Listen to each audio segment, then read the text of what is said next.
young beau called to see if she'd like to go to see a show, but Miss Kate said no. I'll tell you what you can do. Take me out to the ball game. Take me out with the crowd. Buy me some peanuts and cracker jack. I don't care if I never get back. Let me root for the home team. If they don't win, it's a shame. For it's 1, 2, 3 strikes, you're out at the old ball game.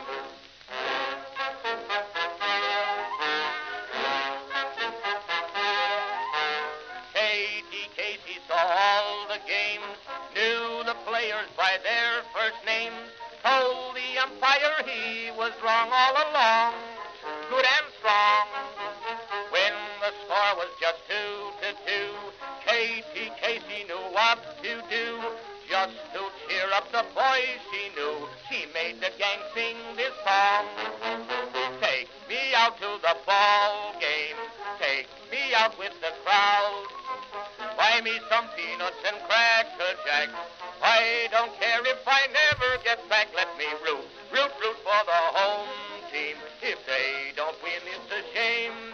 For it's 1, 2, 3 strikes, you're out at the old ball game.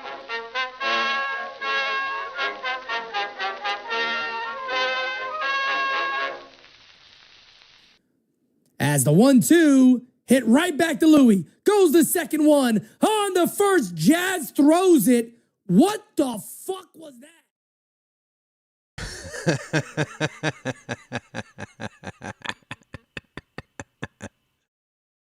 Yeah. Greetings, folks, and welcome to live coverage of Orioles baseball, where tonight the Baltimore Orioles will be playing the third game of a 4-game series against the New York Yankees here at Oriole Park at Camden Yards in Baltimore, Maryland. How you doing, everybody? It's your old pal, the BirdWatcher here. People call me BW for short, and that works for me. The Orioles were able to even up this 4-game series last night behind yet another phenomenal pitching outing by Trevor Rogers. Folks, he is literally making history. Where's my history button? I mean, I got a button for this kind of thing. Baltimore, you are seeing history being made today. You're seeing history being made every time Trevor Rogers takes the mound. And, folks, he's only got one more start left in the season. We have, 8 games left to go. And we have to win them all to avoid a losing season. But, hey, we've got like a week and a game left in the season. If we look back to the end of April, middle of May, when this team was, 17, 18 games under 500, just a third of the way into the season. And we basically knew way too early, before school was out, that this season was going to be a bust. I had a point to all this. I was setting up for something.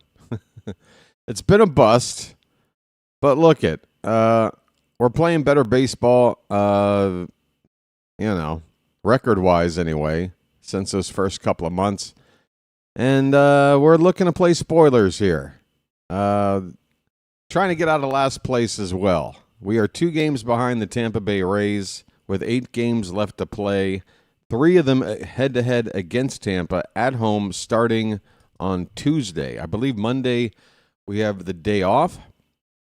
In fact, I believe Monday there's only 3 games around baseball all over. So Monday's going to be a big off day around the league, including for us. We'll pick up with the Rays here at home on Tuesday for 3 games. And then Friday next week we go to the Bronx. 3 games against the Yankees, and that's the end of the season. It's Dunsky. 8 games. 2 more against the Yankees now, 3 against Tampa, 3 more against the Yankees. We good? Great. I can tell you right now, we've got the starting pitching lined up for every game for the remainder of the season. I'm going to run through it quick for you early birds. Get it? Early birds. It's all part of the theme, folks. So obviously today, Tomoyuki Sugano is going to start. Carlos Rodon is on the mound for the Yankees. Kyle Bradish will start the final game of this series tomorrow afternoon. Sugano and Bradish, the only two pitchers in the rotation that have 2 starts left. Once Bradish pitches on Sunday, it's 1 start left for our 6-man rotation. Dean Kramer will pitch Game 1 in Tampa, against Tampa. Tyler Wells Game 2 and Cade Povich Game 3. And in the Bronx for the final series of the season, Trevor Rogers is scheduled for the Friday night game, Sugano Saturday, and Bradish will squeeze in 1 more start on the final day of the season. Now, the standings. I've been looking at this here today, and I did not realize the Cleveland Guardians were making such a run simultaneously while the Detroit Tigers have been slipping. The Guardians were at one point in this season 15 games back of first place in the American League Central. They are now 1 game back in the loss column, 1.5 games back in total on the Tigers. The Tigers have only won 2 of their last 10. The Guardians have won 9. So they've made up 7 games in the standings in just the last week and a half. And now Cleveland has entered the picture as a wild card candidate. It's been basically the Yankees, the Red Sox, and whichever team in the West between the Mariners and the Astros that doesn't win the division. Those are the 3 teams that have been looking like the wild card teams now for months. But Cleveland has entered the chat with a record of 83-71. They are now 1 game behind both the Red Sox and the Astros. The Astros, I mean, it can go all kinds of way for them. With a record of 84-70, they're 1 game behind the Mariners. They could still win that division. And the Tigers, currently at 85-70 in the Central, the Astros could not only win the division, they could wind up getting a bye week if they have a hot final week of the season. But no one's been hotter really other than Cleveland, the Mariners. The Mariners have won 9 out of 10, and that's afforded them the opportunity to take over at first place in the West. Meanwhile, the Yankees, with their loss last night and a Red Sox win, Boston's just 2 games back in New York. As are the Astros. So the Yankees, hey, if we ruin their time here over the next week or so, they could not only lose their top seed as a wild card and drop to 2nd seed, they could drop to 3rd seed. They could potentially drop out of the playoff picture entirely. We have a say in that. Let's see how it works. There's a lot of really interesting matchups coming up in the midweek. I believe the Tigers and Guardians are playing head-to-head.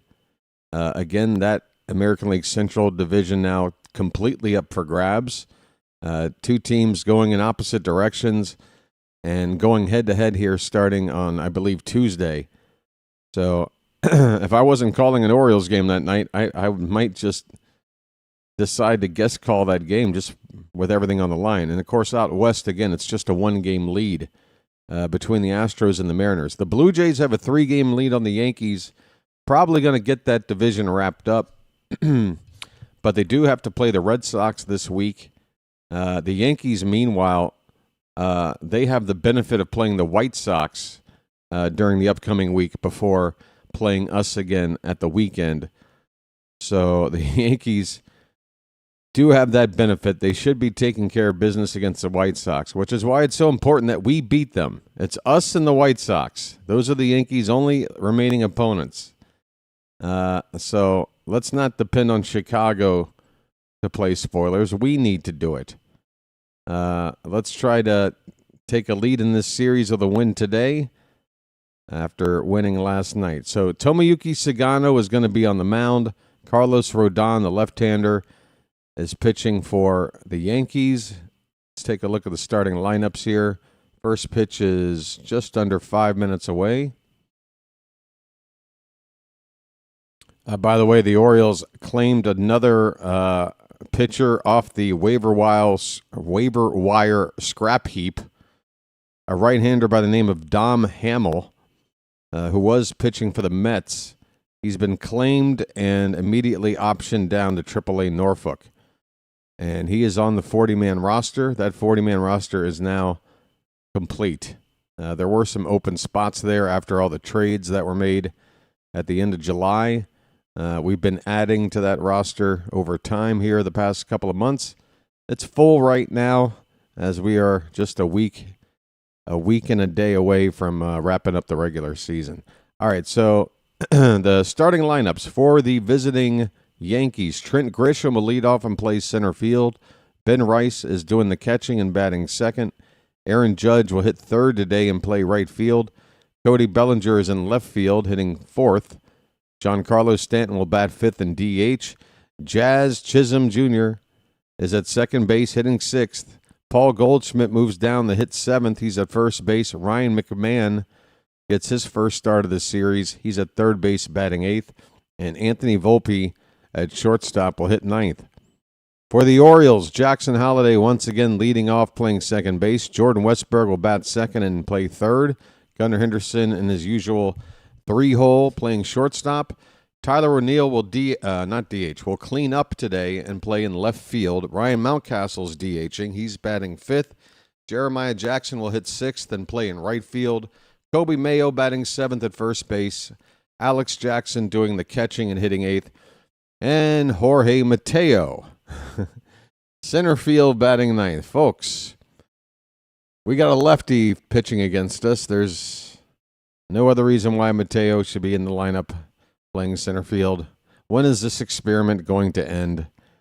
Hopefully, I don't know. I'm going to look at one more thing. How many lefties do we have left to play this season? Some of these guys I don't know. Schlitter, are you a lefty? No? Good. We won't see Mateo tomorrow.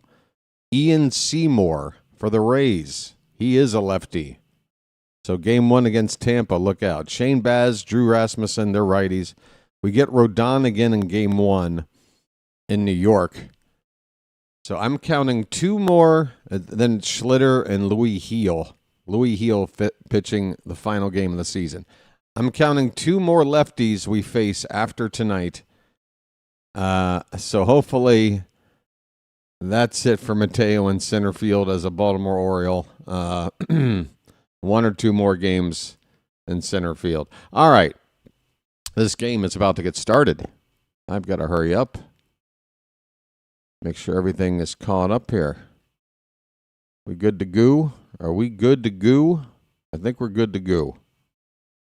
Why is Kevin Brown singing into a microphone with a Hawaiian shirt on? I don't know. All right. Hey, Charm City chat. How the heck are you guys? Hey, before first pitch, George, buddy. Oh, we got a super chat in here. Let me hit that up. Derek Holmes sending in a super chat here before first pitch. That's awfully kind of you, Derek. I really appreciate it. Derek says, let's have a fun game. Get a coffee. Well, consider it a donation to the next one. I'm all taken care of right now. Oh, we've oranged out tonight, folks. We have oranged out for the final time this season. Tomoyuki Sugano is a 6-foot-tall tangerine right now out there. Look at this guy. Thanks again, Derek, for the super chat. George, you here, buddy? Yeah, you, George Ford. George, I hate to put you on the spot, and if the answer is no thanks, it does not affect our relationship at all negatively. It's fine. But I'm putting it out there, George. George, would you like to be a mod on this channel and take on the responsibilities of being a moderator, which are pretty simple instructions, but I feel like you're the best candidate we have here. So I'm going to ask you. Feel free to decline. Or give me time to think about it, if you want to think about it. There's only one major requirement. You need to be on my Discord and be in the group chat with the other mods to address any issues going on with the channel. Just so you know, it's not like an everyday check-in kind of a thing. Just once in a while. But are you interested, George? I'm not getting any feedback yet.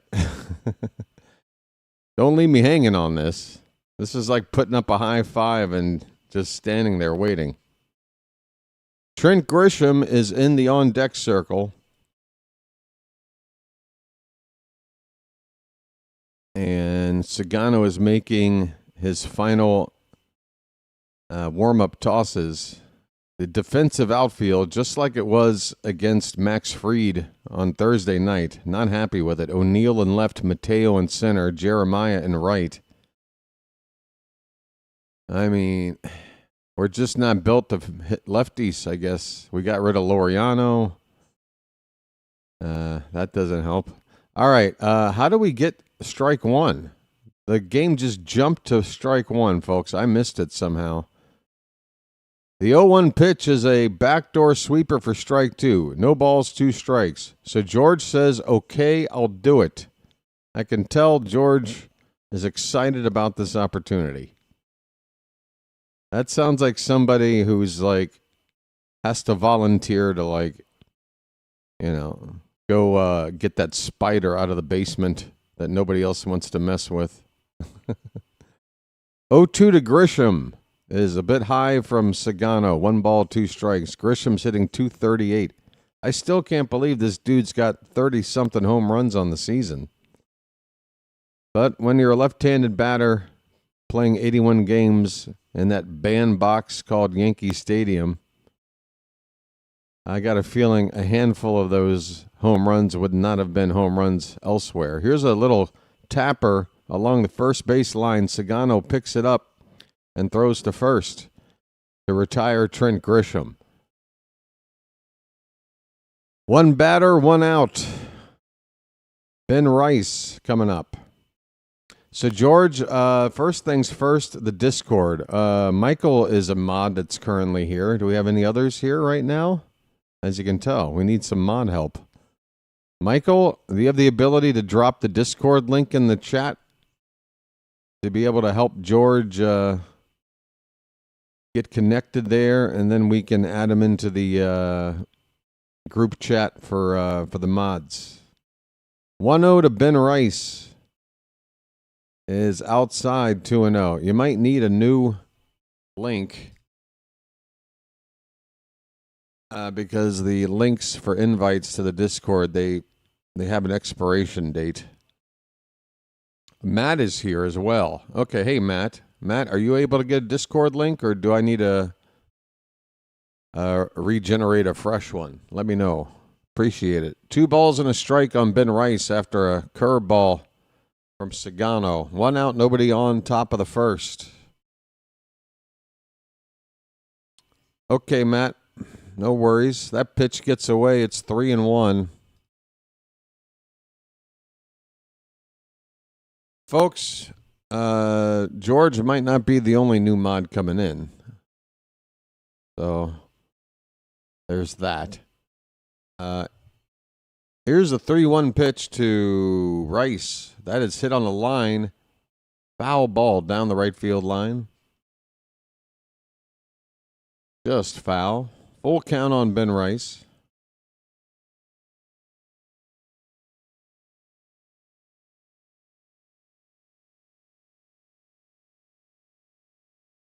Now I'm trying to do 3 things at once here. Hang in there. Okay. All right, I'm popping in what I think is a good in the chat. Right there is the fresh link for a Discord invitation. George, please follow that link.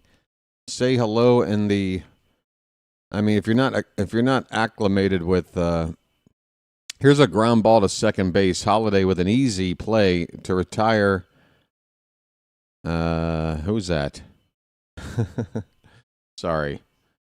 I need to pay more attention to the game. I'm trying to do too many things here. Ben Rice. Ben Rice retired, 2 down. Here's Aaron Judge. Bases empty, 2 outs, which means don't give him anything to hit. Especially Sugano. Man, he is so susceptible to giving up that early solo home run ball. Just put him on. Do not mess around here. Just confirm for me, folks, that Discord link is working. If you don't mind. And Judge fouls this 1-0 pitch off to the right. 1 ball, 1 strike. Yeah, Kershaw. I mean, I was under the impression that he was set to retire after this season, like early in the year. I didn't think he was going to pitch next year, but they made it official. He pitched his final regular season home game. Was that just last night or the night before? Time is hard to keep track of out here with the crazy hours I'm keeping. 2-1 on Judge. I know he went 4 1/3 innings. And Dave Roberts came out to take him out to a standing ovation. Very, very impressive career for Kershaw. First ballot Hall of Famer, no doubt about it. Kind of the last of a dying breed of pitcher in terms of workload, longevity, and all that stuff. 2-2 the count on Aaron Judge. Pitch from Sugano. Come on, Blue. All right, that's very low. It started in the zone, dropped below. Sugano hoping to get a chase on that curveball. Judge ain't having it. Full count. Do not give in here. Do not give in. It's okay to walk this dude. It is okay. George, you're already a member in the Discord. Well, please go to the main thread and just wave and say hello. And then from there, I'll send you an invite to the subgroup, the private message group of mods. That's really the number one thing, is that the mods and I need a space to go over things when necessary. So just drop a line there in the chat, and we'll get you connected over there. Here's a payoff pitch again to Judge. Hit on the ground. Holliday with a diving attempt to his left as he was playing up the middle for Judge to pull. Judge with a rare opposite field base hit as he beats the shift. Just a regular infield setup, and this is a routine ground ball out. But, man, Aaron Judge, when you're as good as he is, it's like you get even more help to put your numbers up with the way you have to play him defensively. A lot of spaces that get left open. All right, 2 down. Judge is on at first. Cody Bellinger looks at strike 1.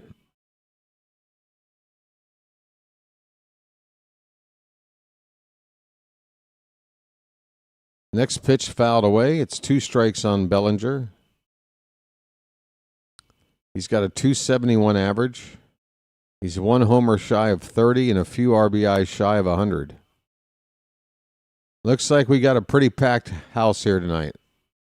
The only area I see that isn't filled up is the outfield upper deck and left.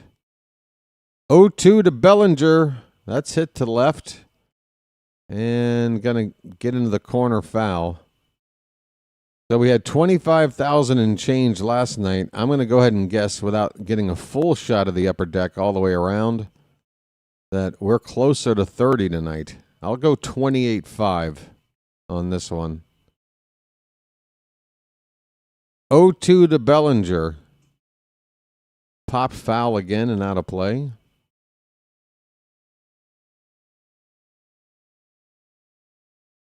We are just getting started, folks. Game 3 of a series tied at 1 apiece. Sugano starting for the Orioles here in the top of the first. He's got 2 out, a runner at first, and an 0-2 count on Bellinger. Here comes the pitch. That one is going to get served over the head of Holliday into right field for a hit. Hit very softly, which allowed the lead runner to go from first to third. So Judge at third base, Bellinger at first with 2 down. For Sugano, though, the important thing is these 2 dangerous hitters he kept to singles. And nobody has scored yet. You get Stanton out, you get out of the jam, and then in the second inning you get the bottom part of the order. Hopefully you handle that, and then you just rinse, repeat.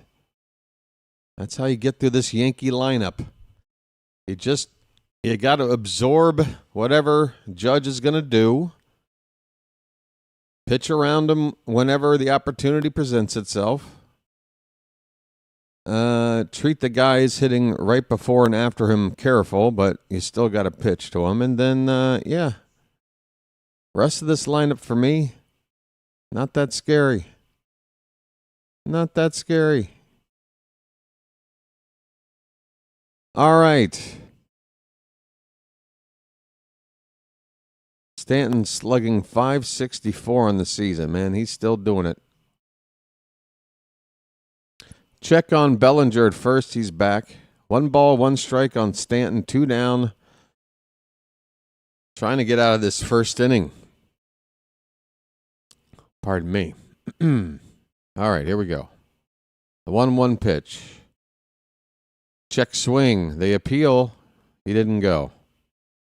First base umpire looks to be about 22 years old. Who is that kid? Tony's giving that ump a look right now. Overhead view of the check swing. It looks like he did check it to me. Bat had never crossed the plate. Swing and a miss. Oh, that was a nice sweeper from Sugano. Breaking inside to the outside edge. The count 2-2. 1 more strike. Get us out of this jam.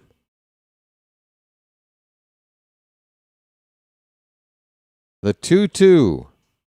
Another sweeper hit to right and deep. That ball is still traveling and it reaches the top of the flag court. Right on top of the scoreboard. The Sugano first inning home run streak continues, and this one hurts really bad because 2 men are on base with 2 down in the inning. 1 pitch away, theoretically, from ending this threat. Instead, it's the worst possible result. A 3-run homer. Opposite field shot for Stanton. And Sugano is covered in a layer of sweat. This is not a good look. Fans are still looking for their seats. Still in the concession stand trying to grab some snacks. And we're down 3-0. Here's Jazz. Swing and a miss. It was an interesting night for Jazz Chisholm last night, as he joined the 30-30 club, hitting his 30th home run of the season late in the ball game to get the Yankees back to within a run. But that was somewhat overshadowed by a pretty silly error he made at second base. His 16th error of the season. And his 8th throwing error, which leads all second basemen in baseball. The count is 1-2 on Jazz. Pitch, low, 2-2.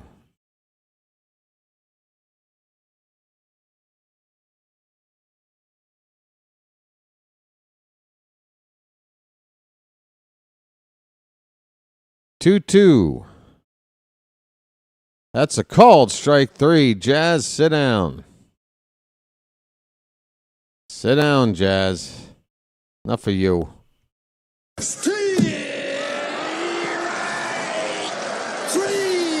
Well, y'all come back now, you hear? All right, so George, you're going to join the fray here. Let's go ahead and make it official. Boom. Welcome in, George. George, type something else real quick. You got a little wrench next to your name. Hopefully it doesn't get in the way of your binoculars. Because that's a fine pair of binoculars you got there, George. A fine pair. We are down 3-0. I'm going to go ahead and make this an early call because, damn it, the longer I wait, the more out of reach this could get. Let's go ahead. We're down the last week of the season. So all the energy that's been saved up, it's time to unleash it. Down 3-0.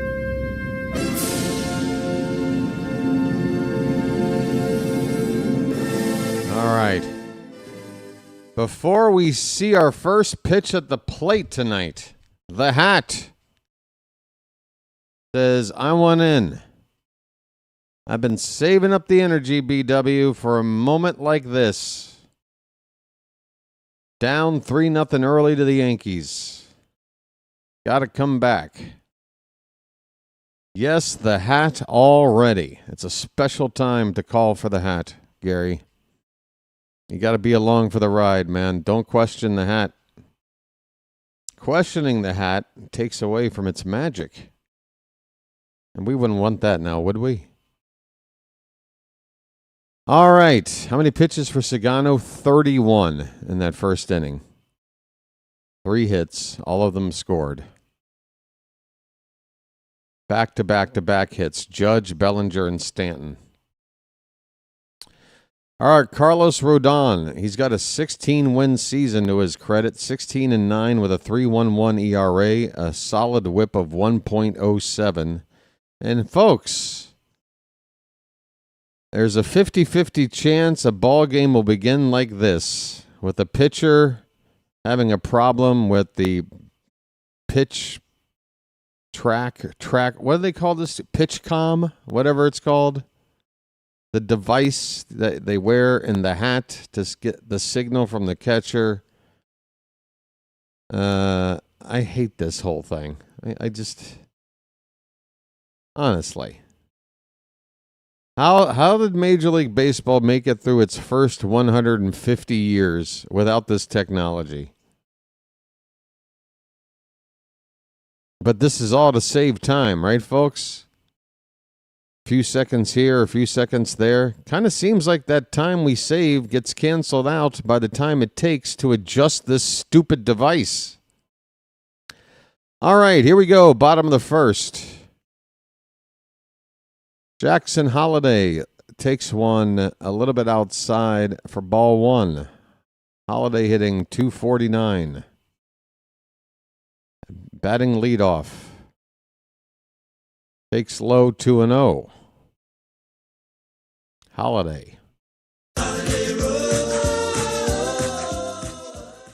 Folks, I got some fun trivia I want to talk about tonight. And if this game gets any more out of control, that'll be a good thing to have on standby. That's a called strike. 2-1 to Holliday.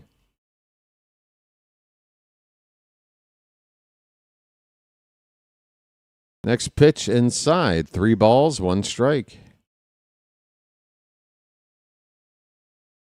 Holliday, has to be said, doing a better job here in the past month and a half of doing what a leadoff hitter should do. See some pitches. He gets a nice 3-1 count, but with that count, can only manage a weak grounder to first base. It'll be handled there unassisted on the putout. 1 away here in the bottom of the first. Here's Jordan Westberg. Well, West is that way. Folks, Westberg emojis in the chat. Get him out there if you got him. First pitch outside to Westberg. Gentle reminder, folks, if you're here chilling, go ahead and hit that like button if you haven't thought to already. Called strike, knee high on the outer half of the plate. 1-1 on Westberg. West is that way. The 1-1. Oh, he chased that changeup off the plate. 1 ball, 2 strikes.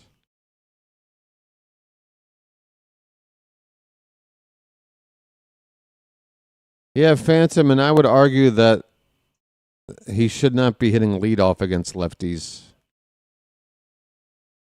I've already questioned about him as a leadoff hitter in general, but against left, I mean, again, this is more just circumstantial evidence that to me suggests, and again, it's just a theory, that Matt Holliday basically demanded Jackson is the leadoff hitter on this team, period. Westberg swings and misses at a slider in the dirt and strikes out. 2 down here in the bottom of the first. I mean, I'm looking at Holliday's numbers here. All right. And look, compared to the rest of the team, the counting stats are decent, but that's because he's had the most at-bats because he's gotten the lead off and play pretty much every game. So I feel like that was Matt Holliday's demand. Like, I want him hitting leadoff, knowing that even if you have like a mediocre season, the counting numbers are going to be better because you're just going to get more plate appearances. But if you look at the average numbers, on base percentage, slugging percentage, OPS, Gunnar Henderson's at the plate. Sorry, folks. I'm going off on a bit of a tangent here. The bases are empty. 2 men are out. Gunner's at the plate with a 2-ball, 1-strike count. His name's Gunner and he's dating my mom. So for those who are wondering, Holliday's on-base percentage is like .317. Just to give you a comp, swing and a miss. It's 2-2 on Gunner. Just to give you a comparison, Ramon Arias was a 300 on-base guy. Adley was at 310. 2-2 to Gunner. Hit on the ground, stopped by the first baseman. Not going to beat that runner, though. Rodon cannot cover the bag in time as he and Gunner embrace after the play at the bag there. I do love Gunnar Henderson's hustle when he shows like he does right here. Man, he was busting out of that line all the way. He knew the situation. Run as hard as you can, and you can beat that pitcher to first. Really nice effort there by Gunnar to get that hit. Love to see that. All right, Tyler O'Neill. Check swing foul in the first pitch. So we got a base runner on here.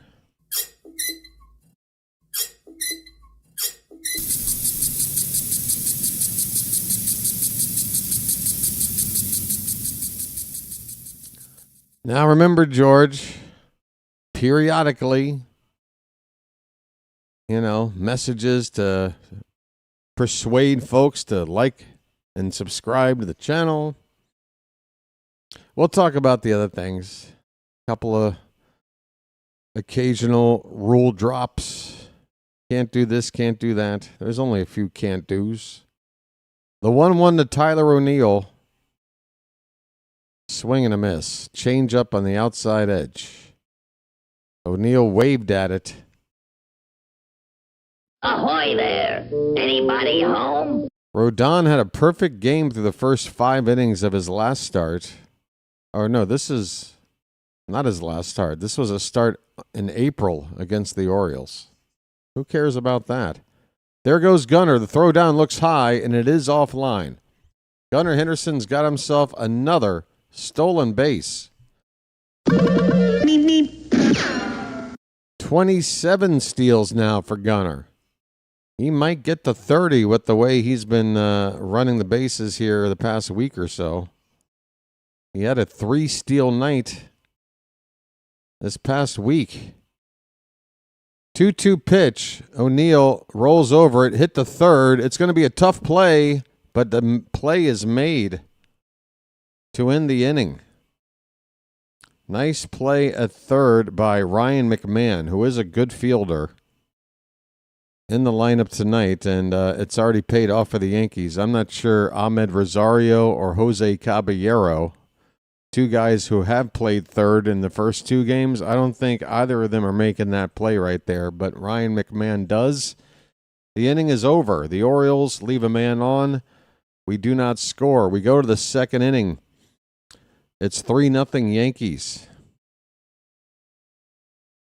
All right, folks. So you ready for some fun here? So the Orioles need to just add one more player that has not made an appearance as an Oriole this season to set a major league record for most players used in one season. We have used 70 players. We're going to test your guys' knowledge of these Orioles in 2025 and see if you can remember some of these names. Because, yeah. Let's start with something fun. Okay, here's a fun one. There's only one pitcher on this Oriole team that has had at-bats. And this pitcher has had 2 at-bats. He went 0 for 2, struck out twice. Which of our pitchers was the only pitcher to go up to hit this season? Twice, struck out twice. And I'll just leave that hanging out there. That one could take 3 innings to name. Gary's got it. Gary guesses Trevor Rogers. Rogers went 0 for 2 with a pair of strikeouts. All right, first pitch here from Sugano in the second is a strike to Paul Goldschmidt. Goldschmidt had led off the first 2 nights, batting 7th tonight. The 0-1, bottom of the zone for strike 2. All right, let's ask this one in an interesting way. 4 Orioles have made an appearance with the team for a grand total of 1 at-bat. 4 Orioles this year have had 1 at-bat. Can you name any of them? Can you name more than 1? That would be impressive. The 1-2 to Goldschmidt is in the dirt. It's 2-2. 3-0 Yankees, top of the second.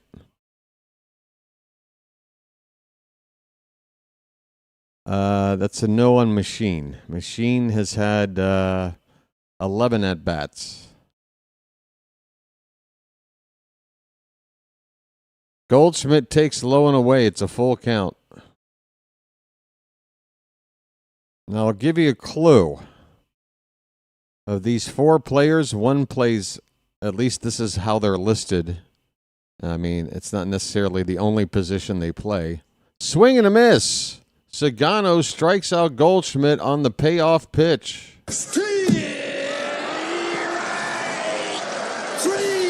Well, y'all come back now, you hear? Well, y'all come back now, you hear?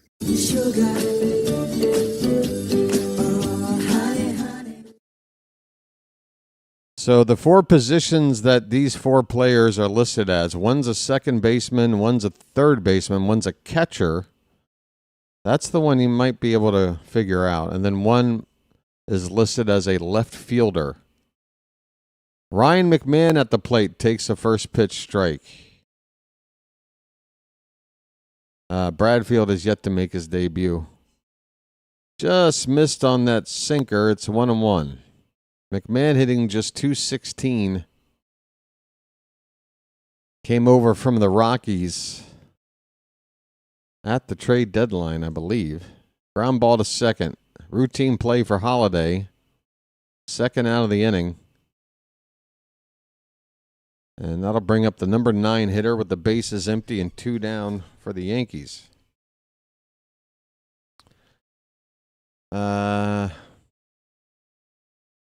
One was a catcher, folks. Do you remember how many you want to know how many catchers we've used? 1, 2, 3, 4, 5, 6, 7, 8. 8 catchers. This is the only one that had 1 at bat. Anthony Volpe at the plate with 2 down. Hey, Vavra is one of the 4 names, Chilo. Terran Vavra had 1 at bat this season.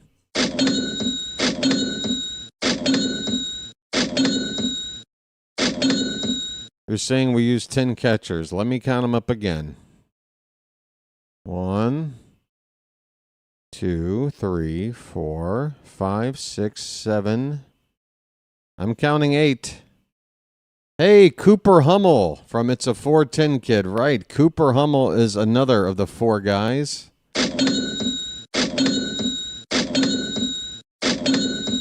Nice pull, 410 Kid. Ah, okay. Just a guess. Yeah, we've used 8 catchers, which is a record for us. 2-2 pitch to Volpe. Curveball, hit on the ground, foul. We'll do it again. Here's a hint about the catcher with 1 at bat. Last season, same story. He was normally a 3rd catcher that would be on our taxi squad on road trips. And in a game, I believe, in Toronto, for whatever reason, he got into the ball game and got 1 at bat last year. Here's a line drive base hit in the right field by Volpe on a 2-2 pitch, a 2-out single. And that'll get the Yankee lineup to turn over. Top of the order coming up here. So nobody can think of who our taxi squad catcher has been the last couple of seasons. I'll give you 10 seconds before I spit out the name. Here's Trent Grisham with 2 down. Grounded out his first time up. He chokes up on the bat a little bit, doesn't he?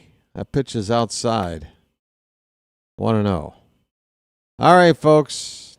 I'm sick of waiting. David Banuelos. David Banuelos. He's been floating around this organization forever, folks. Oh, Tom's in. I'll give Tom credit. That's grounded foul off to the right. And it's a 410 Kid just named the final 1 at bat player, Vidal Brujan. So Terran Vavra, Vidal Brujan, David Banuelos, and Cooper Hummel, your 4 Orioles to get 1 at bat this season. Household names, folks. Here's the 1-1 to Trent Grisham. Nope. Sugano's going to step off the rubber and reset. All right. How about this one? There is an Oriole who managed to get as many as 14 at-bats, but never got a hit. It's the most at-bats of any Oriole this season without getting a hit. He's had 14 at-bats. He struck out 5 times. Didn't get a hit or a walk. Never got on base as a hitter. 2-1 the count on Grisham. Slater guesses Mateo.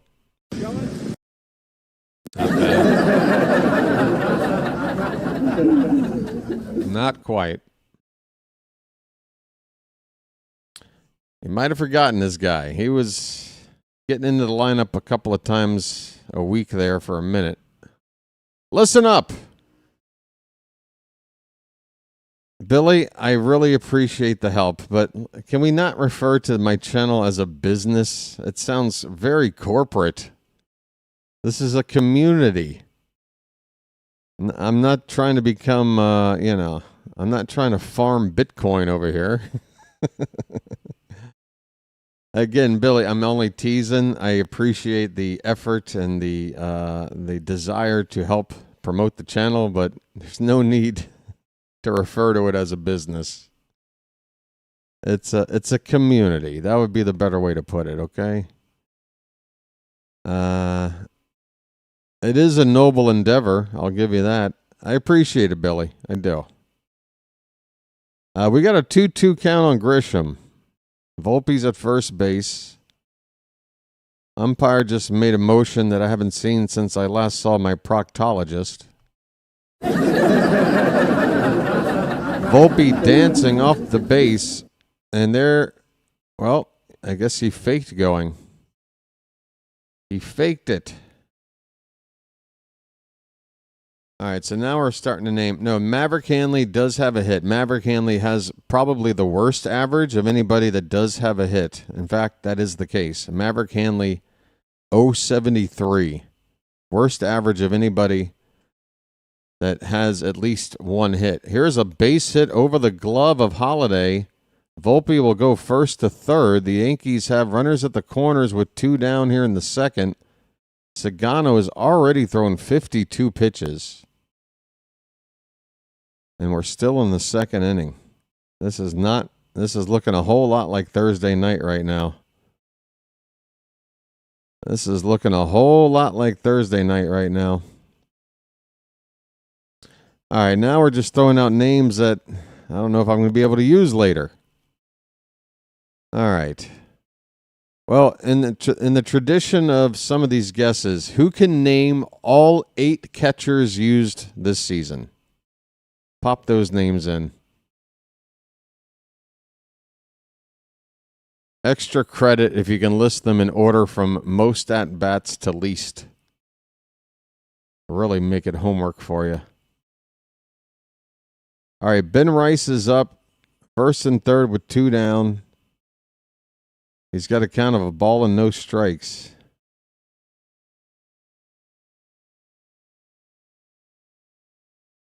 Pitch is off the plate, a splitter from Sugano. It's 2-0.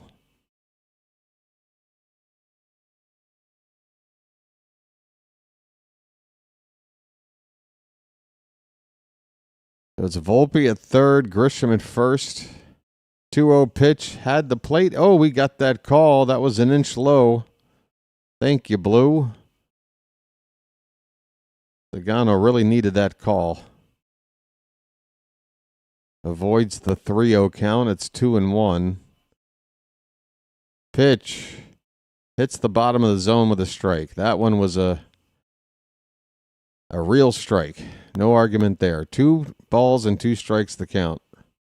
It looks like there's a couple of Orioles already not throwing, but just getting their body loose out there in case things go badly here for Sugano. That is low. Full count. Full count on Ben Rice with Aaron Judge waiting on deck with 2 down. You have to come in here and you have to get Rice out. If Judge comes up to hit in this inning, this could get ugly quickly. Tapper. Sugano should have this, and he'll go to first in time to end the inning. All right. Sugano got snake bit in the first inning, giving up that 2-out, 3-run bomb. This time he avoids a similar fate, gets a little comebacker, leaves 2 men on base.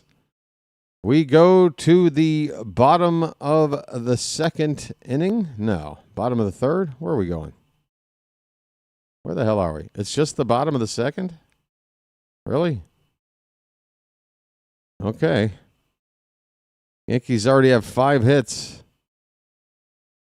All right. Adley, Gary Sanchez, Sammy Basayo, Alex Jackson, Maverick Hanley, Chadwick Trump, Manny Banuelos, and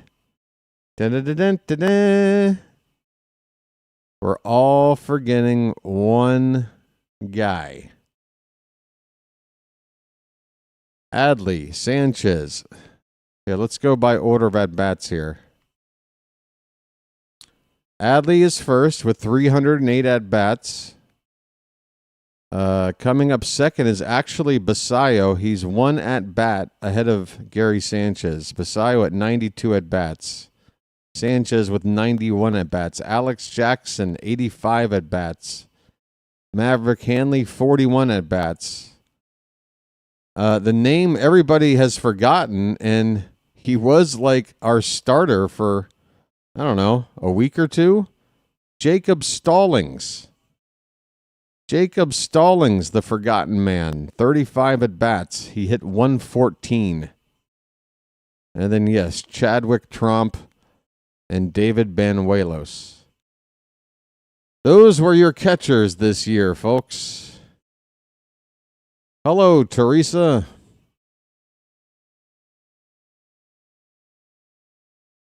I know, Phantom. Not looking good so far. But for some strange reason, I don't think it's out of reach. It's so early. I'm not ready to, fold up shop with this one.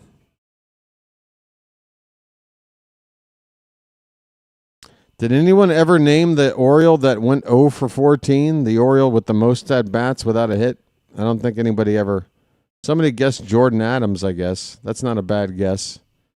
Adams has 5 at-bats, and he did not get a hit, but this guy had more at-bats.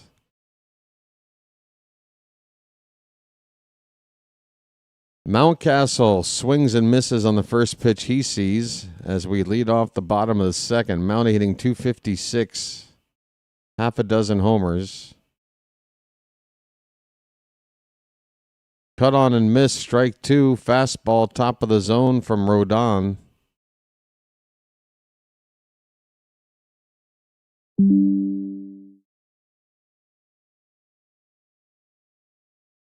That one's low, 1 ball and 2 strikes.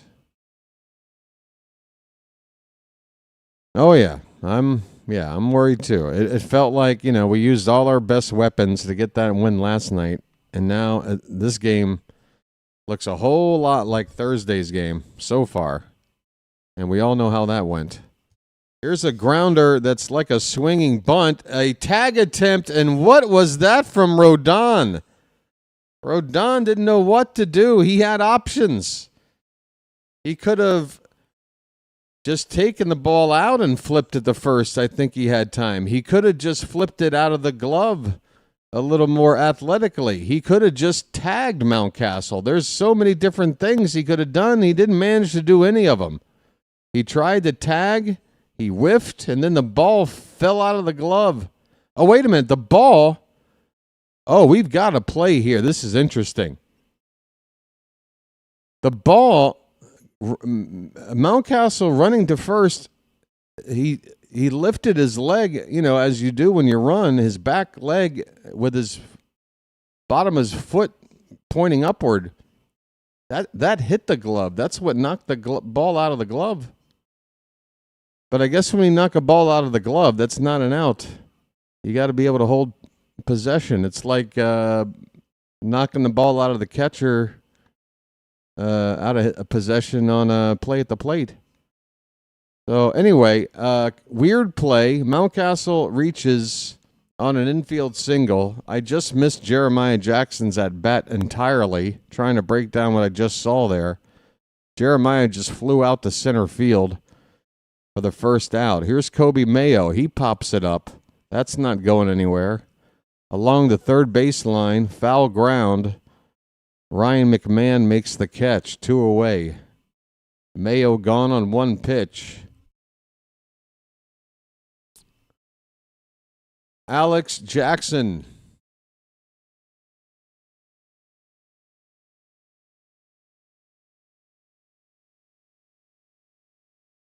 .235 average for Jackson. 5 homers, 8 driven in.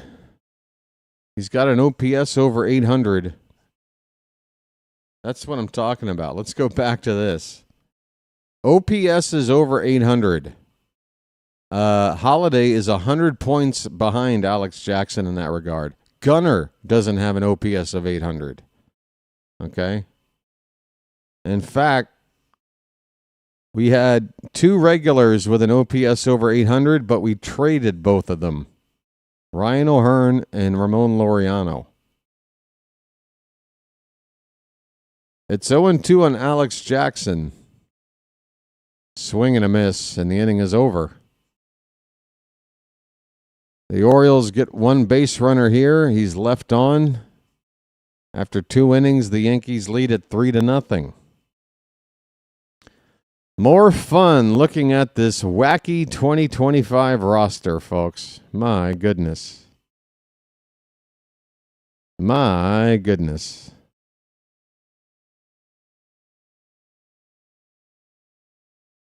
Yep. Yep.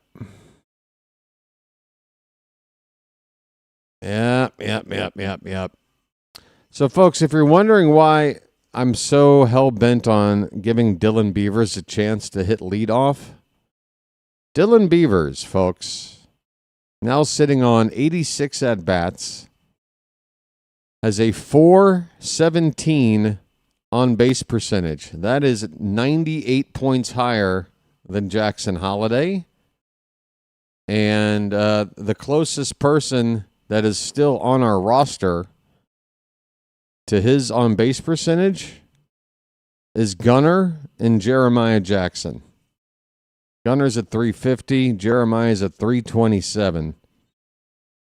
Holliday at 319, which really isn't that great. I mean, for this team, the way it is now with Laureano and O'Hearn gone, it's among the better ones, but it's by no means like, oh, that's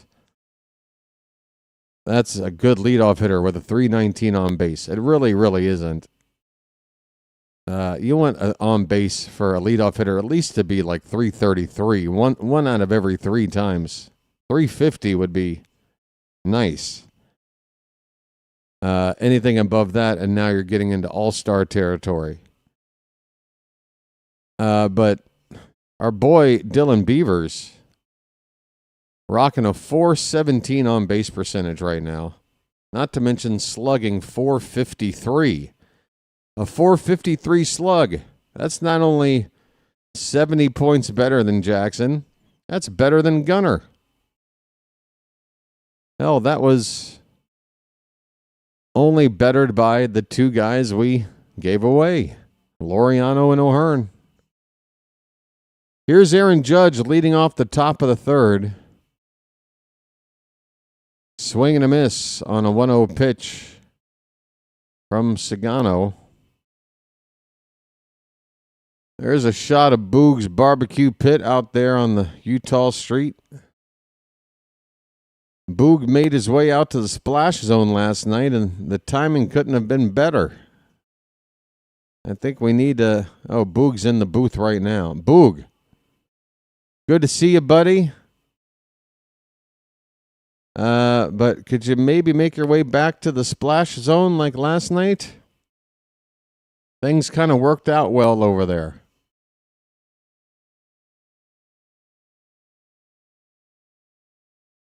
Look at Boog just spraying that water hose in any random direction. 2-2 to Judge.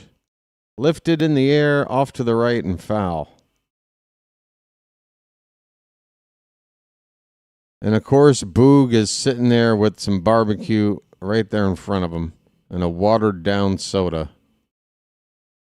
Boy, that soda looks really watered down. Or maybe put a little bit of Jim Beam in there. I don't know. 2-2 pitch. Check swing. That was close, Blue. Come on, man. That ball's kissing the top of the zone, according to the robot. Did you forget that Aaron Judge is 8.5 feet tall? That's a strike, dude. Full count.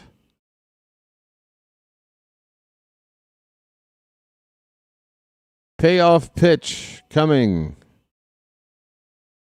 Leading off the top of the 3rd here. Sugano into his windup. That ball is chopped. Foul right there in the batter's box. We'll do it again.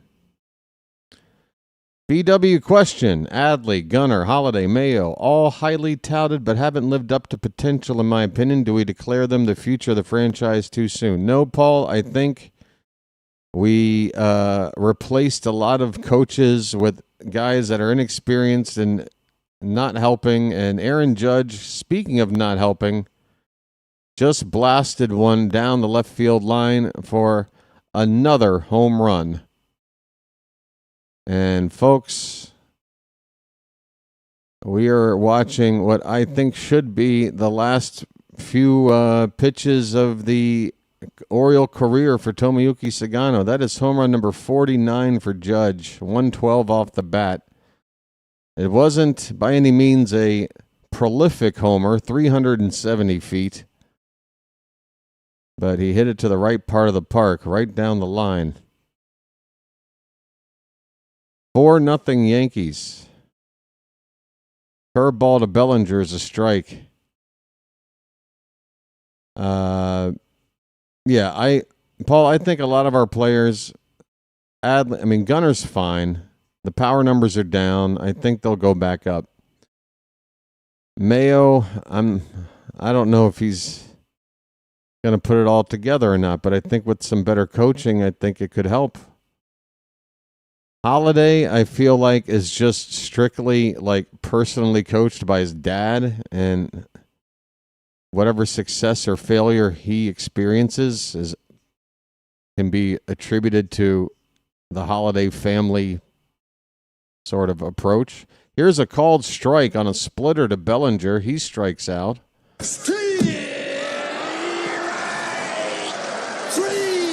Well, y'all come back now, you hear? First out here in the inning. So, look, Paul, I think maybe a safer question would be, are we declaring Basayo as the future too soon? Because of all the names you mentioned, there's only been one of this current group of young players that's actually been given the money and, the commitment to be a part of long-term plans here, and that's Basayo. So did we declare Basayo the future a little too soon? I don't know. I don't think so. I really believe in him. But, that was pretty quick. 5 games maybe, and 9-year deal. It's not the oddest thing. It's not common, but I want to say something similar happened with Jackson Churio with the Brewers. Trying to think of Roman Anthony with the Red Sox. I think Roman Anthony only played about maybe a month. 5 games is really something, but a month versus a week, whatever, it's still quick. And I guess, the Orioles were unable to extend any of their other young players. They were just happy to do it as quickly as they could with Basayo. We got a full count on Stanton. 1 out, nobody on. A run in on an Aaron Judge home run. Payoff pitch. Check swing, he didn't go. It's a ball. It's ball 4. Stanton walks. 1 out walk.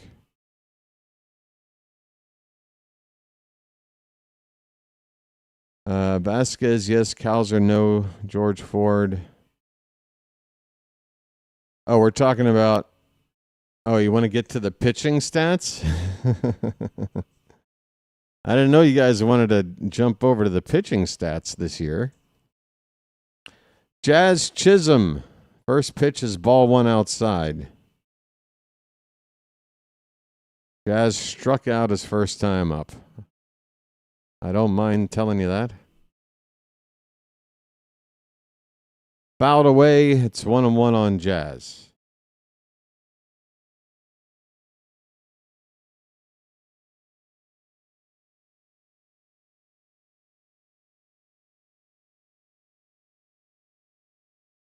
Trevor Rogers is now tied for third on the team in total innings pitched on the season.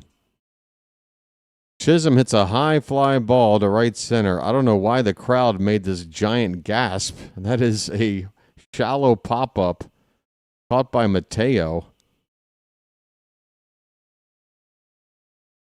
So are Yankee fans like all about Jazz Chisholm now? Perfect. Just makes it easier for me to dunk on him. Is he your saving grace now, Yankee fans? You guys love Jazz until you don't. Here is Paul Goldschmidt. First pitch is low for ball one. Mets are 0-66 when trailing heading into the ninth. I mean, I think most teams are, if they're not 0-66, they're what, like 5-61, 4-62.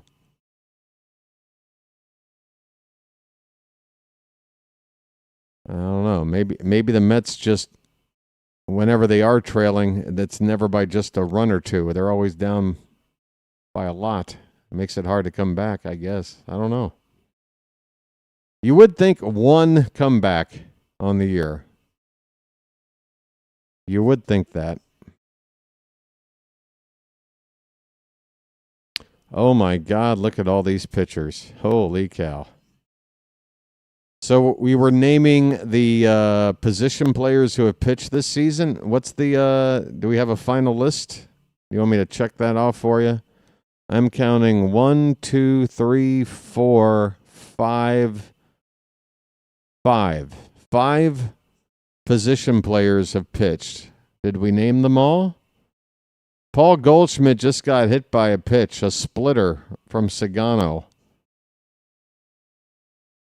He will go to first base. Yankees have runners at first and second with 2 down. This has been a rather forgettable start for Sugano. Ford mentioned Vasquez. Okay, Chilo, you know the others. Give them to me. There's 4 more. All 4 have pitched 1 inning. Sugano is getting a mound meeting with Drew French and the interpreter. Go ahead, Chilo, if you know. Show everybody what you know.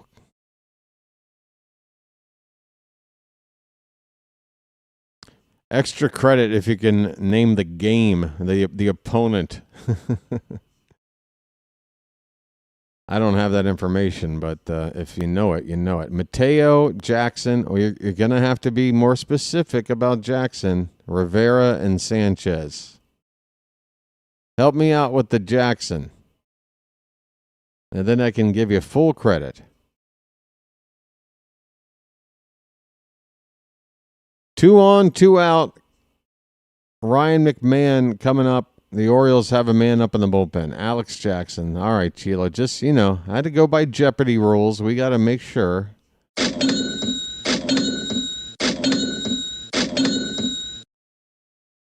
1-0 to McMahon is a little bit outside. 2-0. Vasquez. Mateo. Wait a minute. What am I looking at here? Oh, there it is. Okay. Here's a ground ball to second. Holliday will go to first to get the final out of the inning. Sugano got into some trouble there. Oh, well, he did give up a home run ball. He definitely got into trouble. Aaron Judge blasts off his 49th homer of the season, a solo shot. The Yankees get a run. They leave 2 more men on base. It's 4-0 New York as we go to the bottom of the third.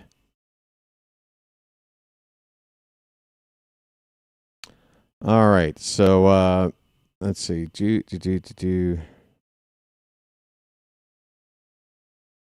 So Gary Sanchez of Alex Jackson, Emmanuel Rivera, Jorge Mateo, and Gary Sanchez. Which of those 4 had the best ERA? They all have an ERA above 0. They've only pitched 1 inning. Who had the best inning of work out of those 4? Not Luis Vasquez, because he hasn't given up a run yet. That's why he's our go-to guy now.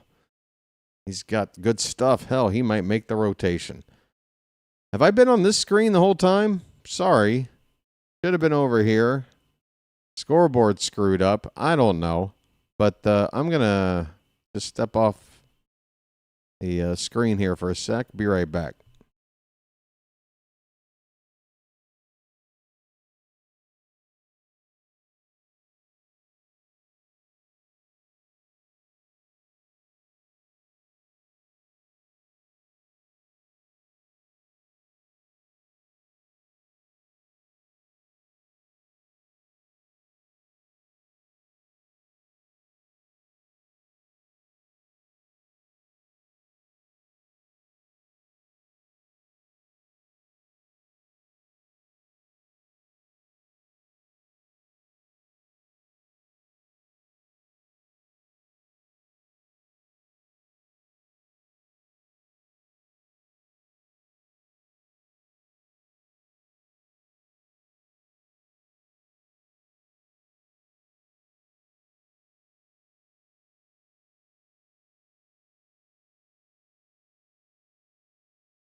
Sorry.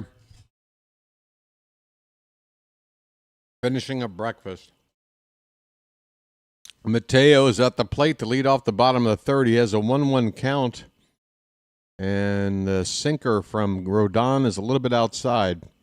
2-1 on Mateo. Mateo. Swing and a miss. It's 2-2.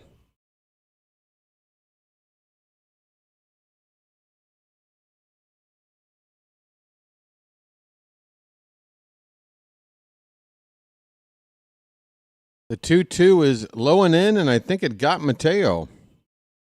Maybe not, because they appeal the swing. No swing, so no hit by pitch, no swing. It's should be a 3-2 count now then. What? I didn't see. The first baseman didn't ring him up. Did I miss that? How was he out? The ball definitely didn't hit him. It was just low near his foot. The catcher caught it. Where was the swing? I don't know. Mateo strikes out. 1 down. Jackson Holliday up. Top of the order now.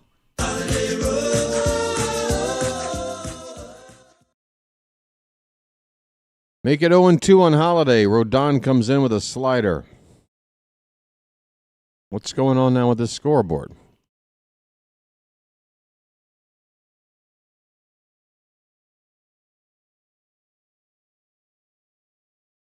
Oh, 2 pitch. That is low and away. 1 ball, 2 strikes.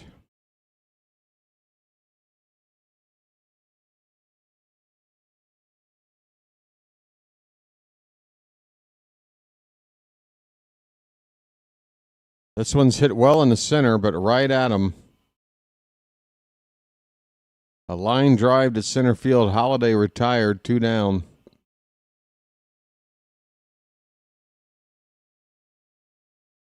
Just 38 pitches for Rodon. We're not making him work hard enough.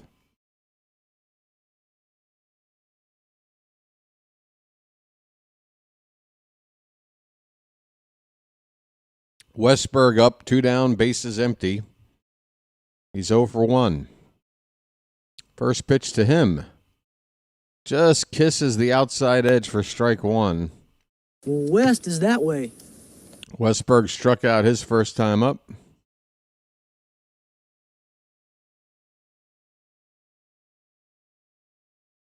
0-1 is high. 1 ball, 1 strike.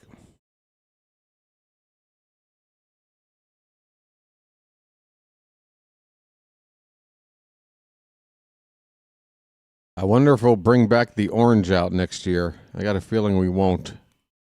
That's a swing and a miss. It's 1-2. By the way, I want to create a poll. I would love it. How many people we have right here? Just 70 something? Wow. Gosh.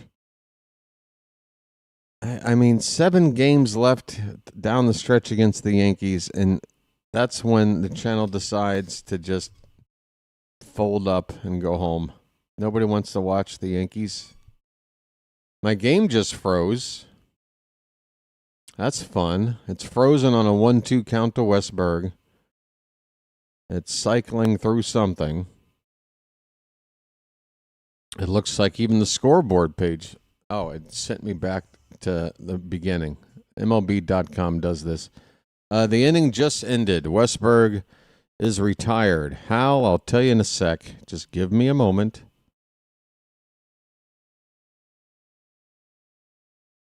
Everything's running a little bit behind over here. It still hasn't displayed. Oh, there it goes. Westberg struck out again. So Westberg 0 for 2 with a pair of strikeouts.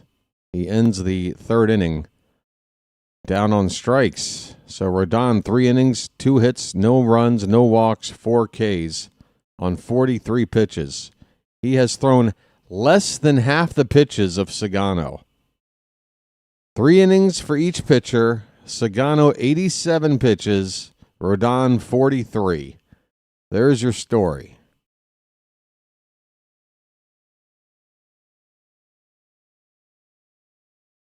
All right. All right. So, yeah, the poll. Here's my poll question. And I really want your honest opinion on this one. Which...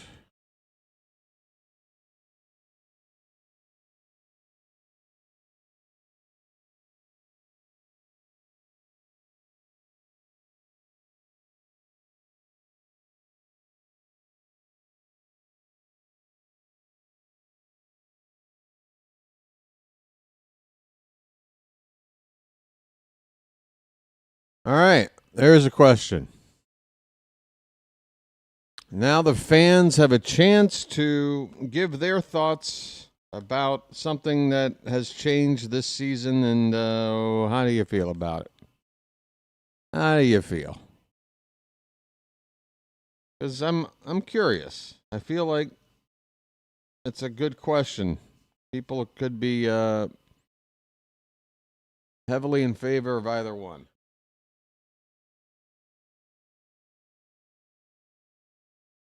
Sugano's night is over.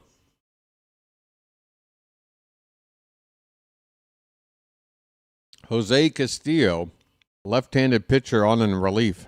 Just his second appearance as an Oriole. And we're only in the top of the 4th inning. Anthony Volpe leading off has a count of 2 balls, no strikes. Make it 3-0 as Castillo misses up and away.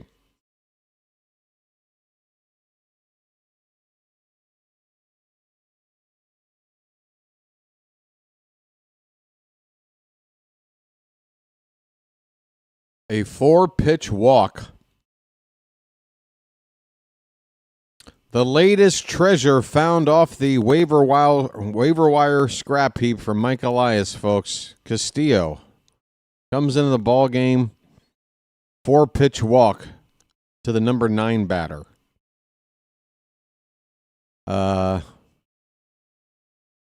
Just, as a general rule of thumb, typically not a good idea to issue a 4-pitch walk to the number 9 batter leading off an inning.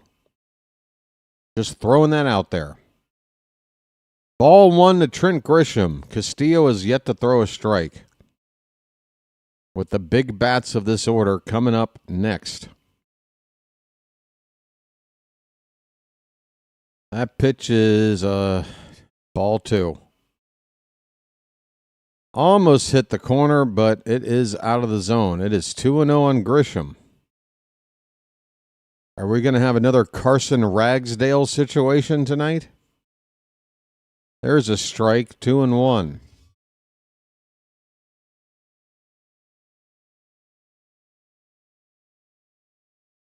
Just nine votes on the poll? Wow. How dead is my channel?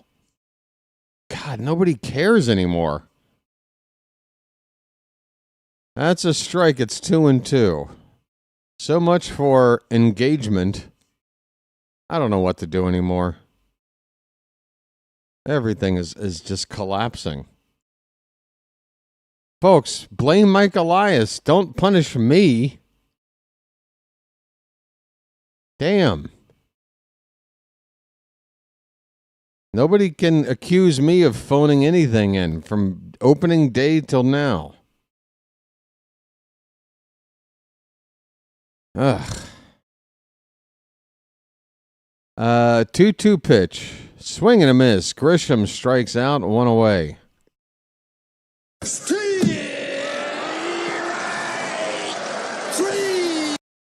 Well, y'all come back now, you hear?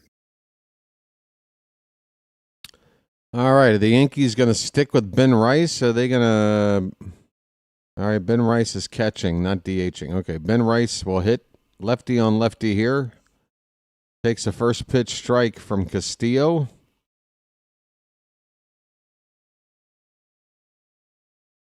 Refreshing what page? Is something frozen? Oh, you're talking about the poll? That pitch is low. 1-2 the count on Rice. 2-1, I mean. No, he swung at it, didn't he? I don't know. It's 1-1, according to Masson. I need a mental health break. 1 out, runner at first. The pitch. Hit on the ground. That's a foul ball down the right field line. Excuse me. Oof. Stay down, breakfast. Stay down.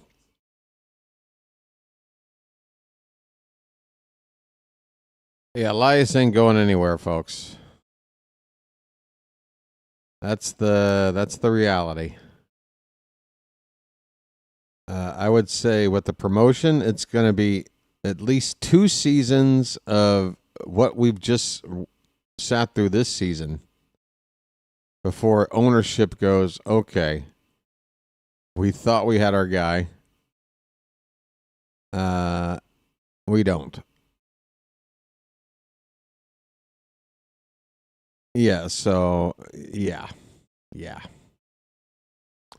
My own future and livelihood depends on the competence of Mike Elias.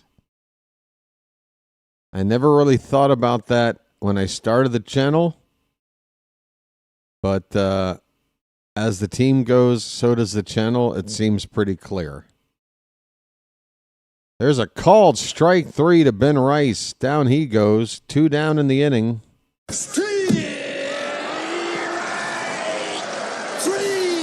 Well, y'all come back now, you hear? All right. Has Castillo faced 3 batters? Because Judge is up now. What do we do here? No open base. There's a runner at first. But he got the lefty Bellinger on deck. Judge already 2 for 2 with his 49th home run.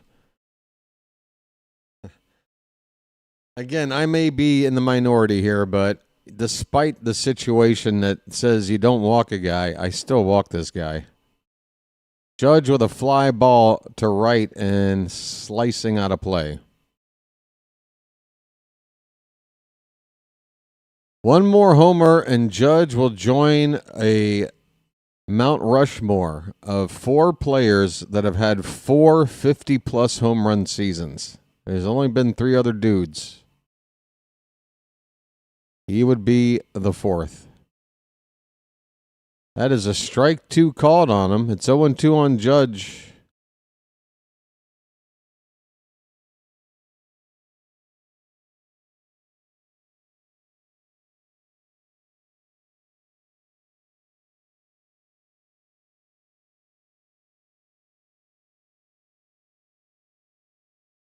The 0-2 to Judge upstairs. 96 from Castillo.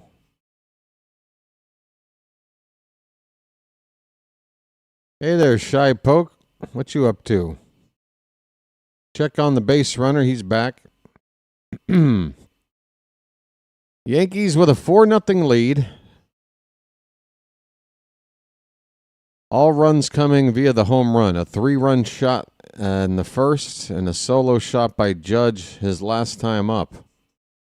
That is a tapper toward Gunnar. He will step on the second base bag to get the force play to end the inning. The Yankees don't score in the fourth. Now that Sugano's out of the game, Castillo comes in. He gives up a couple of base runners there. I think, was it 1 or 2? What did he do? Either way, he gets out of it. He got Grisham. He struck out Grisham. Struck out Rice.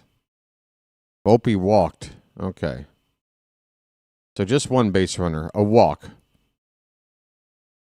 And a couple of strikeouts for Castillo. We go to the bottom of the fourth inning. The Yankees lead this one 4-0. All right. We haven't looked at out-of-town scores yet tonight. Here we go. The Reds have a 3-2 lead on the Cubs. That's in the top of the seventh. Pittsburgh's playing the Athletics. They lead 2-0 to the Pirates. That's in the top of the eighth. Interesting game to monitor. The Red Sox lead the Rays 2-1. That game halfway over. Marlins and Rangers tied at 2 apiece, bottom of the fourth. White Sox ahead 2-1 on the Padres in the ninth. Seattle is currently blanking the Astros 3-0 in the bottom of the fourth.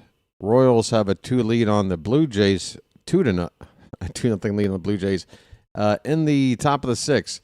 Cleveland, who is just in fuego right now, trying to get into the postseason late.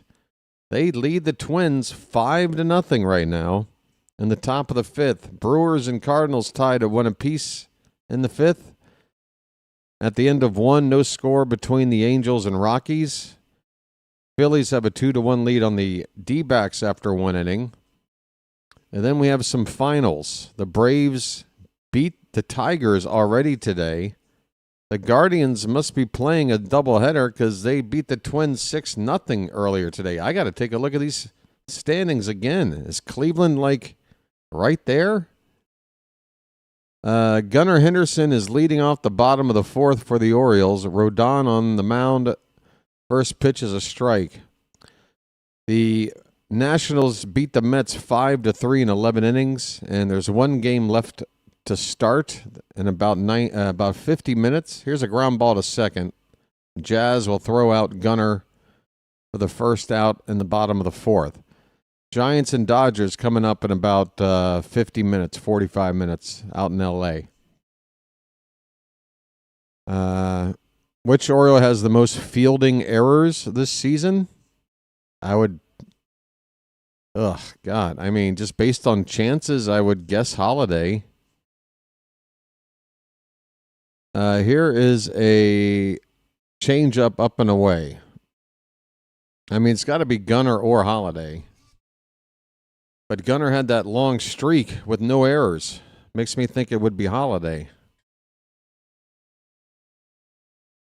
All right, that ball is fouled straight back by Tyler O'Neill. The count is 1-1 on Popeye.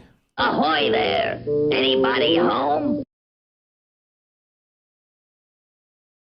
Now, if he were given the same amount of everyday at-bats as those guys, and even though he doesn't play middle infield where you do see the most errors, Heston Kjerstad, folks, you guys fans of WAR, wins above replacement?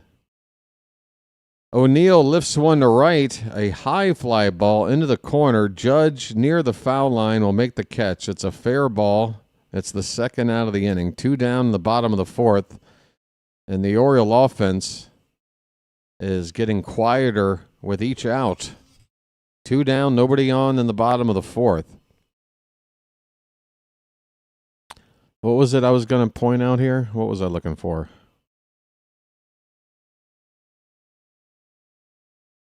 Yeah, so wins above replacement. Gunnar Henderson, to no surprise, leads the team in that category with a 4.8 WAR. We have only one other player with a WAR of 2 or better, and we traded him away. That was Laureano. Here's the 1-0 to Mountcastle. That is swung on and foul tipped at the plate. It's a ball and a strike. So only one WAR player besides Gunner over 2, and that was Laureano traded away. Couple of guys at 1.9. One of those guys we traded away. That was Ryan O'Hearn. 1.9, Phantom, 1.9. Adley Rutschman, also at a 1.9. So if we're talking about players that are still an Oriole today, even though he's been on the shelf for a while, second place on the team in WAR is Adley at 1.9. That is a called strike 3, a backdoor slider, a nasty one if it did hit the corner. It was close. Mountcastle's rung up, and the Orioles go very quietly here in the 4th inning. On to the 5th.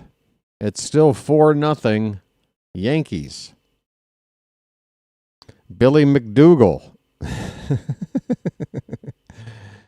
sharing his thoughts. So now we're just looking at who do we have do we have anybody with a WAR over 1? Only a handful. Holliday's at 1.4. Westberg, despite only playing about half a season, is at 1.4. So that just shows you, again, Westberg, he just given the at-bats. He's probably second behind Gunner on this team in WAR. He just hasn't had the playing time. And then you got another guy that we traded away. 1.3 for Ramon Arias. All right. Anybody else over 1? No. That's it. Everybody else on this team has a wins above replacement of less than 1, and some have less than 0, which is to say we're better to just cut them and go pick up some random dude. Ced Mullins, who we were able to trade away, at least as an Oriole this season, his WAR was at 0.0. Cowser is at 0.9. Mountcastle, 0.1. Kobe Mayo is at negative 0.3. Dylan Carlson, negative 0.8. Tyler O'Neill, negative 0.4. And here's the one that's really going to say, good grief. The lowest WAR on the team goes to Heston Kjerstad, who could not hit and could not field. 156 at-bats on the season, a 192 average. His WAR, negative 1.7. Yeah, this team this season. This is a team that won 101 games 2 years ago. 2-0 pitch to Bellinger, swung on and missed. It's 2-1. And, not just because of pitching. The offense was one of the best in the league. And I'm not going to sit here and say Anthony Santander is the one reason that we went from being one of the best offenses to one of the worst. Losing him hurt, but that doesn't explain this. So many regressions across the board. I mean, I blame the coaching. I blame the leadership. I do. We got ourselves a full count. That's strike 2 to Bellinger. We're in the top of the 5th. 4-0 Yankees. Yep, Shy Poke, we were mathematically eliminated about the last game we played against the White Sox. We won the game, and then later that night, we got eliminated after some other games played out. Hey, Eddie Murray's chilling in the Masson booth. That is ball 4 to Bellinger. It's a leadoff walk by Castillo. Excuse me.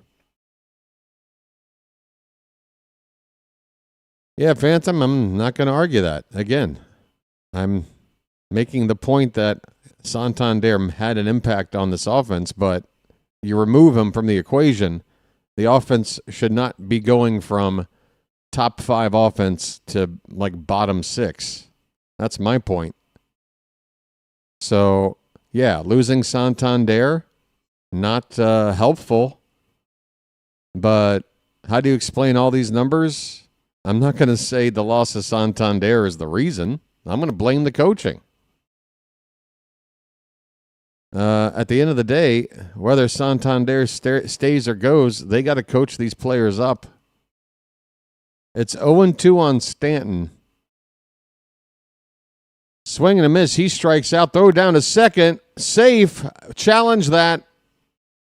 Challenge that. I'm not saying for sure he's out, but it's close enough. The Orioles are on the phone right now. We could have a strike him out, throw him out here. Pretty good throw down to second. Maybe he is safe. Foot coming in. It's that tag technique. We got to get better, Jackson, with that tag technique. The ball's there. He gets it in the glove, and he doesn't immediately snap the tag. He just kind of hovers it there. You got to snap that glove down on the leg, on the foot, whatever. So we don't challenge. It is a stolen base on the strikeout. Runner at second, one down. Jazz Chisholm swings and misses at the first pitch he sees. Jazz is 0 for 2. Checks his swing and the appeal. He didn't go. 1 ball, 1 strike, 1 out, 1 on in the top of the 5th.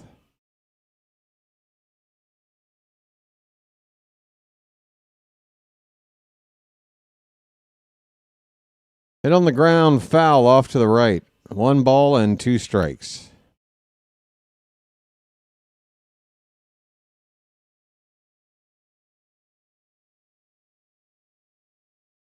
I mean, as bad as a season Kowser's having at the plate, it just shows that his defense really is valuable for him to have a positive WAR.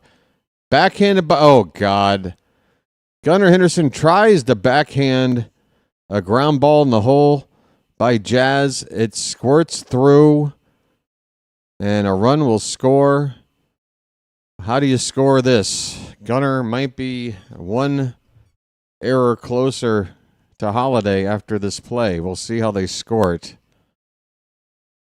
I mean, going in the hole, popping up and throwing out a speedy runner like Jazz isn't not by any means a routine play.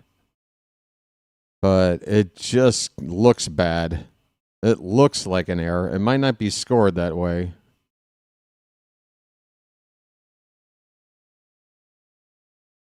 Paul Goldschmidt due up next. 5-0 Yankees, top of the 5th. And is that Mansolino coming out right now?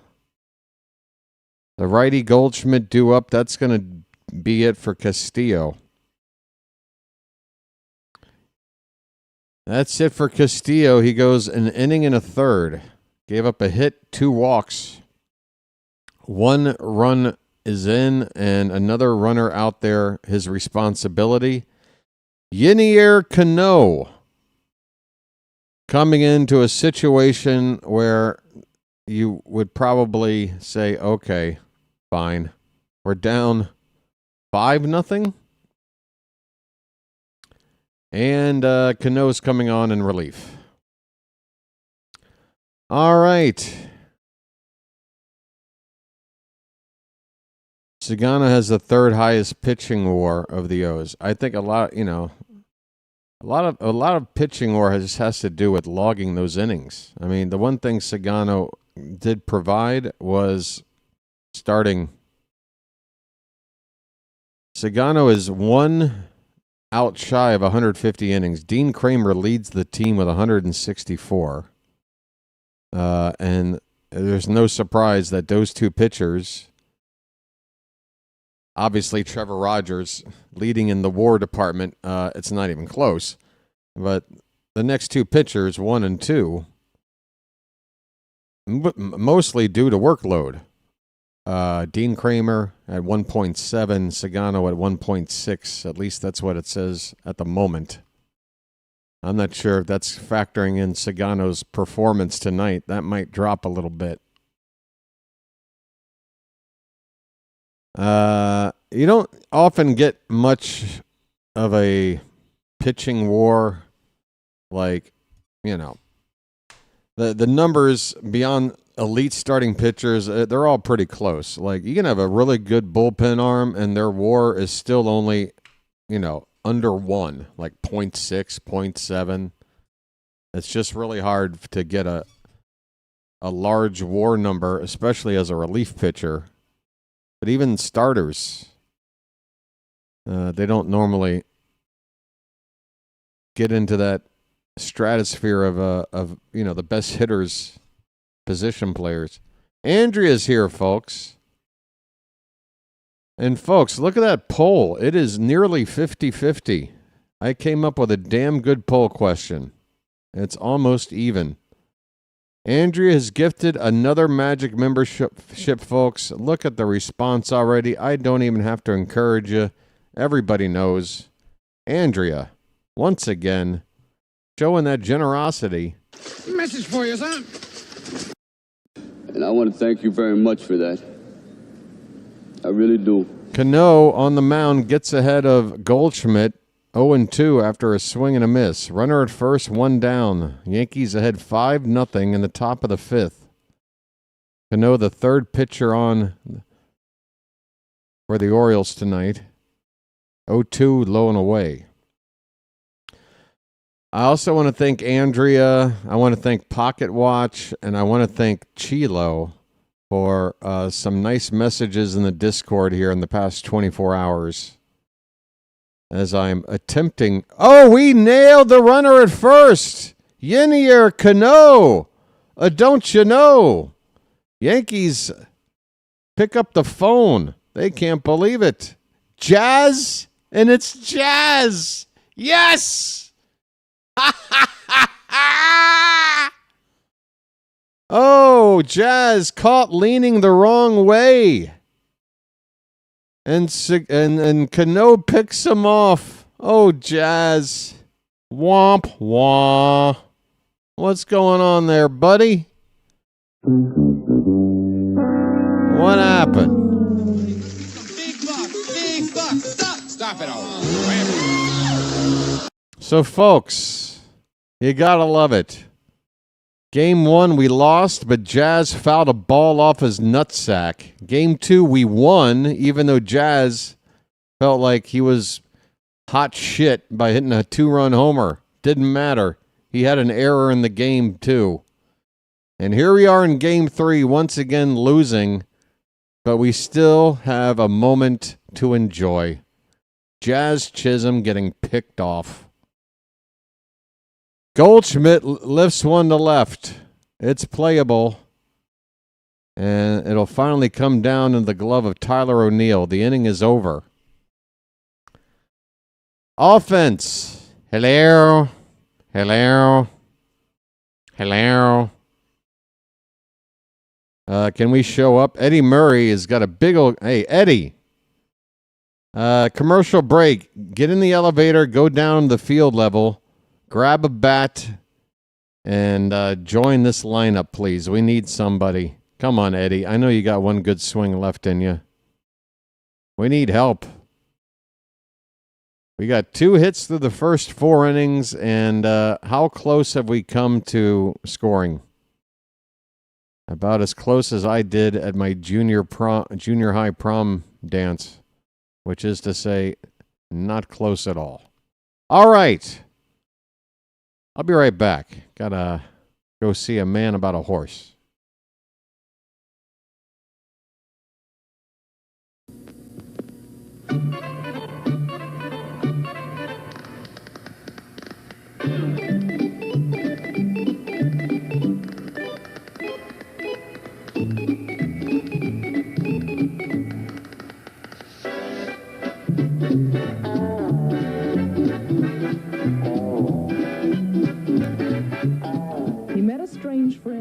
Chesapeake Bay when Monday the Monster.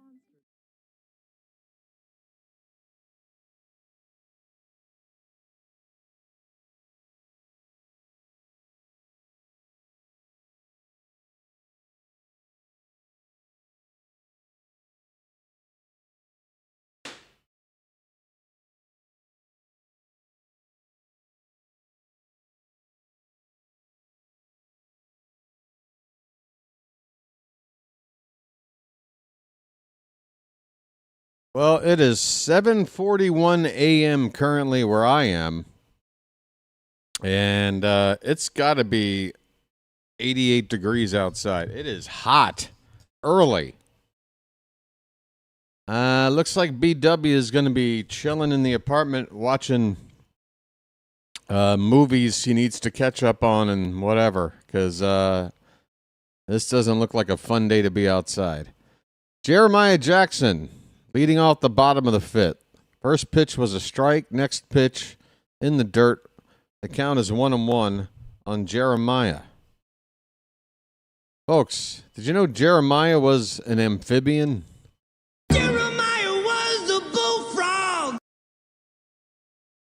Hit on the ground is short. Volpe straightens up and throws out Jeremiah, one down.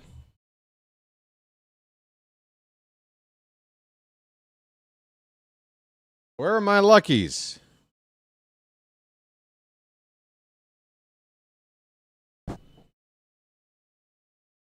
Eddie Murray still chilling in the Masson booth. Eddie, I told you, man. Go pick up a bat. Here's Kobe Mayo. He's 0 for 1. Takes high for ball 1. Hi, everybody. I mean, you can see how bright it is out here. That's hard sun. Jeremiah, opposite field, ground ball through the hole on the right. Oh, I'm sorry. Kobe Mayo, I mean. Kobe Mayo hits a ball on the ground on the right side. Big, wide open space. He's got himself a 1-out single. Just get it all on there. Just spread it out.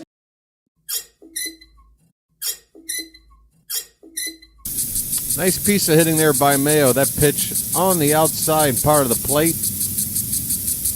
Didn't try to do too much with it. Just took it the way it was pitched. He's on with 1 out. Here's Alex Jackson.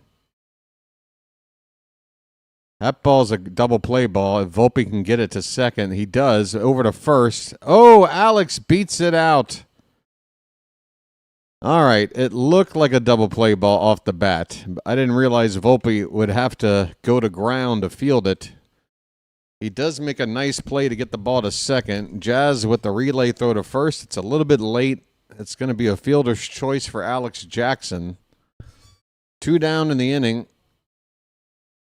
Oy, there we go. 2 down in the inning for Jorge Mateo. Folks, what better way to keep a rally going when you're down 5-0 than have Jorge Mateo up? 0 for 1 with a strikeout. First pitch is low. Come on, Jorge. Prove everybody wrong. Prove everybody wrong.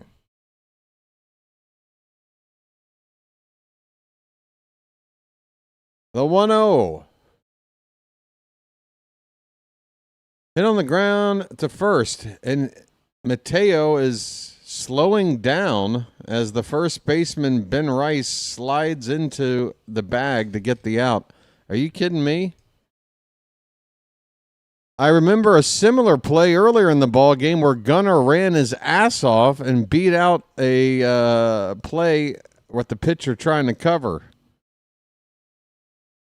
I saw what looked to me to be Mateo like slowing down. Hey, jerk. That is your only tool. If you're not going to run out that, get off my team, dude. Get off my team if you're not going to run that out. Are you nuts?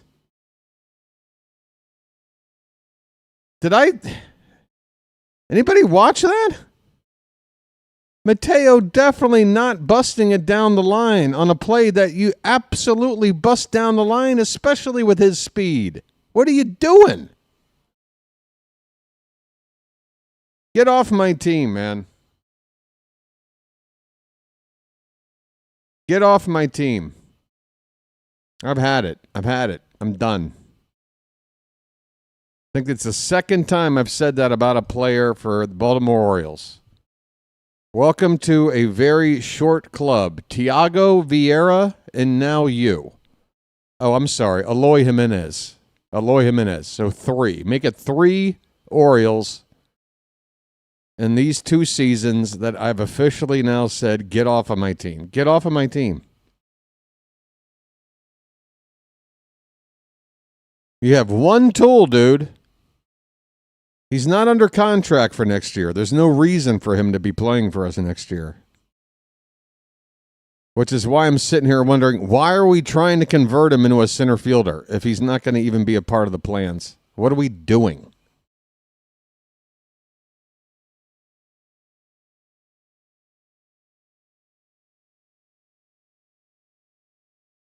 Anyway,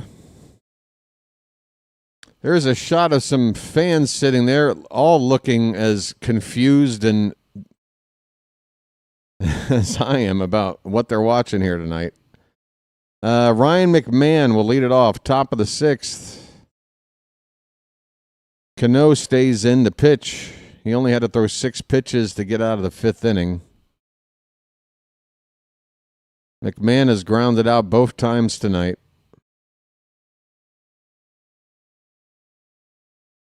The 0-1 is hit on the ground, foul, 0-2. First base side. Mayo fields it, but it's foul.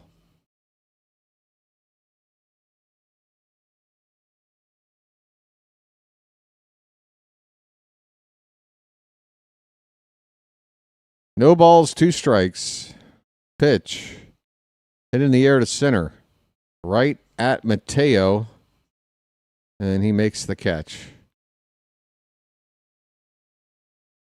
1 out. I mean, even that play, Mateo, not fundamentally sound on that catch. Probably could have helped to come in another step or two and make a catch like this rather than kind of down here. But whatever. He caught it. Here's Volpe. Sinker low and away for ball 1. Sign Mullins for 1 year. I don't know. Again, Mullins' WAR as an Oriole was 0.0. According to the WAR gods, anybody replacement level would be okay. It's all about the defense, and I think Cowser, again, defensively, I think he's fine to cover center field. He might just be putting up Mullins type offense without the steals. Although he can steal bases, just not at Mullins' rate. It's 1-2 on Volpe. 1 out, nobody on the pitch. Low and away, 2-2. Now, again, my biggest, at least for position players, my wish list for the offseason, said it before, I'll say it again. 2-2 is outside, full count on Volpe. Outfielder, right-handed bat, a premium bat, all right? Like, you're going to have to open up the wallets for it. A guy that you can feel comfortable batting 4th or 5th in the order. Here's a line drive base hit in the left field for Volpe. He is now 2 for 2. 1 out single. So right-handed outfielder. He can be a corner outfielder. The defense, all I want is for it to be average, just not below average. It doesn't have to be great. And a veteran. I don't want some young kid who's had like 1 good year. I want a veteran with a proven track record of not only putting up the numbers, but shows that he's a personality that can benefit the team in a leadership role. There goes the runner at first. Throw down by... Oh, damn it! Come on, man. Damn. Alex Jackson with a great throw down the second to nail the runner. The ball hit the glove right at the base. The foot slides in and knocks the ball right out the glove. So Volpe will be safe. Volpe with a kick save to knock that ball out of Gunner's glove. And he is on with a second base with a stolen base. The 1-0 to Grisham is inside 2-0.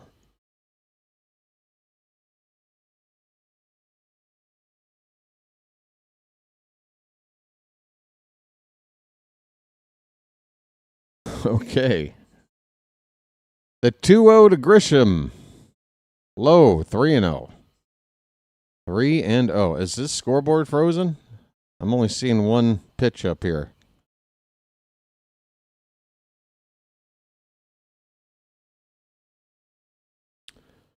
Volpe at second, one down. 5-0 Yankees, top of the sixth. The 3-0 to Grisham. Hit hard and through. A base hit to the right side. Jackson bobbles it.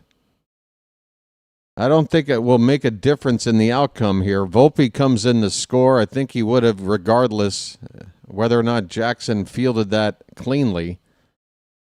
But either way, the Yankees have built on to this lead. It is now 6-0 on an RBI single by Trent Grisham. So Cano is doing more Cano things. And again, I think I said it, after 3 innings? This game looking a whole lot like the Thursday night game. Here's a ground ball to first. They go to second for 1. Back to first. 2, a double play. Kobe Mayo starts and finishes a 3-6-3 double play. Another inning to not enjoy because the Yankees score again. But that was a nice double play by Mayo. It's not easy to start and finish a 3-6-3 double play. He did. Credit where it's due.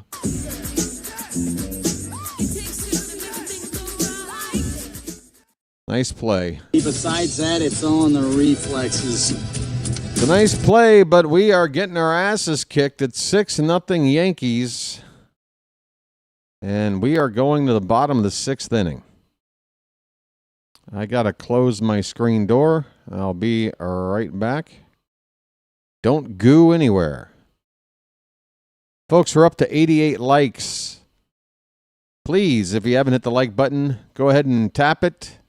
Let's try to get to 100. We need to hurry because if this game gets any further out of reach and the later we get, the less people I feel are going to be here. So please tap that thumbs up at the bottom of your screen if you haven't done it already. Let's try to get to 100. We need 11 more.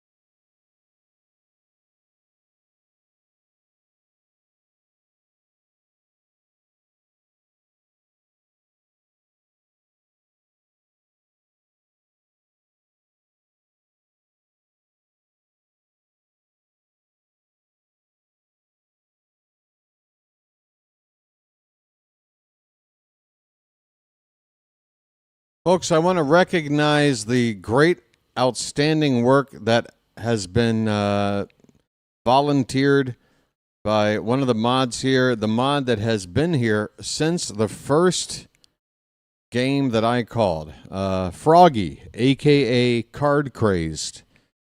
Froggy is going to be retiring from mod duties. Don't worry, it's all fully amicable. Froggy just needs to dedicate time elsewhere. Totally understandable. Froggy will certainly pop in and hang out from time to time. That's what she said. So we'll be happy to see Froggy come in and hang out. And next time that she does, we'll give her the proper recognition that she deserves. But I do want to just publicly tip the hat to Froggy. Again, I started up the channel. Froggy knew of me from another play-by-play channel. Jackson Holliday strikes out on 3 pitches, a slider in the dirt for strike 3. Holliday is retired, first out in the 6th. Carlos Rodon is cruising. 64 pitches, 1 out in the 6th. So Froggy and I knew of each other on another channel.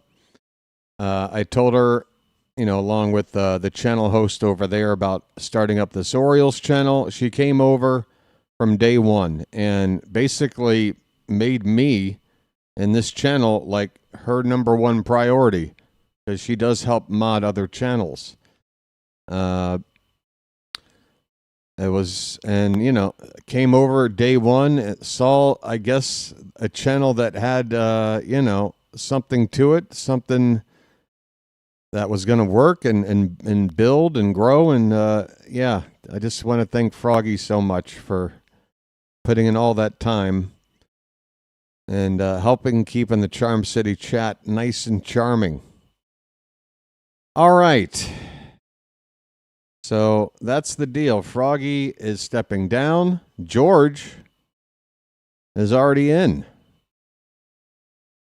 So we're keeping things going here. Okay, Westberg has a count of 2-2 after a swing and a miss. 1 out, nobody on for Baltimore in the bottom of the 6th. Folks, the poll I put out right now is split dead even 50-50. Here's a ground ball foul by Westberg. It's still 2-2. So, folks, I don't put polls out often because I feel like most of the time questions always wind up being pretty one-sided. But this one is not. 26 votes. 50-50. Westberg takes low. It's a full count. Folks, we haven't heard this all night.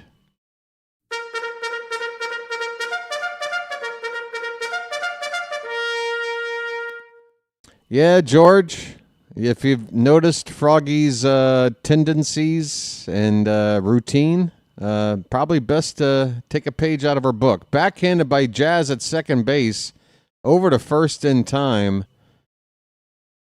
I'm not happy to say it, but a pretty nice play there by Jazz Chisholm to get the second out. Westberg retired.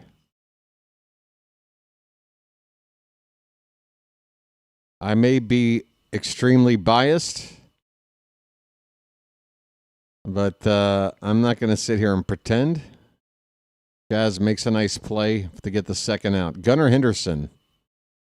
Bases empty, 2 down. Down 6. Just not a great time for him to come up. Not much he can do to help with this 6-run deficit. With 2 down, nobody on. He tries to do something. That ball's lifted to right, but not deep enough. Judge will make the catch in front of the track, and the inning is over. Hit on a line to right, but right at Judge, the inning is over. 6 innings complete. 6 runs on 9 hits for New York. No runs for 3 hits for us. Ugly. Just 1 more run for the Yankees, and it will be almost a facsimile of the Thursday night game where they won 7-0. Looking a whole lot like that game, isn't it, folks? And it sucks because we are now 9 outs away from officially finishing with a losing record on the season. We will have to share that moment if it happens tonight. Right now, it's looking that way. Folks, 5 likes away from 100. I know the crowd ain't large. Hey, Baltimore has taken the lead now in the polling.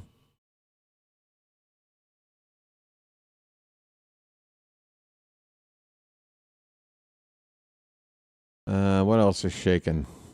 Subscribers? Hey, we got 3 new subscribers tonight. 3. Considering how things have gone the past week, I'll take it. We'll need 4 more to make the sub meter on the display screen you're looking at move to 3520. But hey, for those who have subbed up tonight, thank you. And we've only got a handful of games left this season. I do plan on calling some postseason games. There will be some off-season content. It may or may not be for you. But most importantly, get ready for 2026. Stay subscribed. I plan on giving a lot of content in the off-season to keep you up to date on everything going on with the Orioles. Anytime there's a major, a trade, a free agent signing, something like that, I'll be going live as soon as I can to cover events like that. Otherwise, we'll be hanging out 5 nights a week as I play through an Orioles franchise on MLB The Show. Gonna be fun. Aaron Judge is leading off the 7th inning, and Espada. So Espada was called up? Well, now, wait a minute. I thought Espada was sent directly. So if Espada is making his appearance, then this is player 71. Judge pops it straight up, infield. Now backing onto the grass is Holliday. He makes the catch. Judge finally retired, 1 down in the top of the 7th. So, yeah, let me check this. Espada is on the pitch. This is the guy we just claimed off waivers like yesterday, right? Or earlier today? Let's see. Oh, no, we claimed Hamill. Hamill we claimed today. Espada we claimed a day or 2 ago, and now he's making his debut. Bellinger pops it straight up. Third base side. Straddling the foul line is Westberg. He makes the catch. I'll say technically that's a fair ball. 2 down. So Espada comes in and gets the 2 big bad outs. Judge and Bellinger on some infield pop-ups. 3 pitches. I'm interested. Not a bad start. Here's Stanton. If you get these 3 guys easily, you will have gained my attention, Mr. Espada. It's 1-0 on Stanton.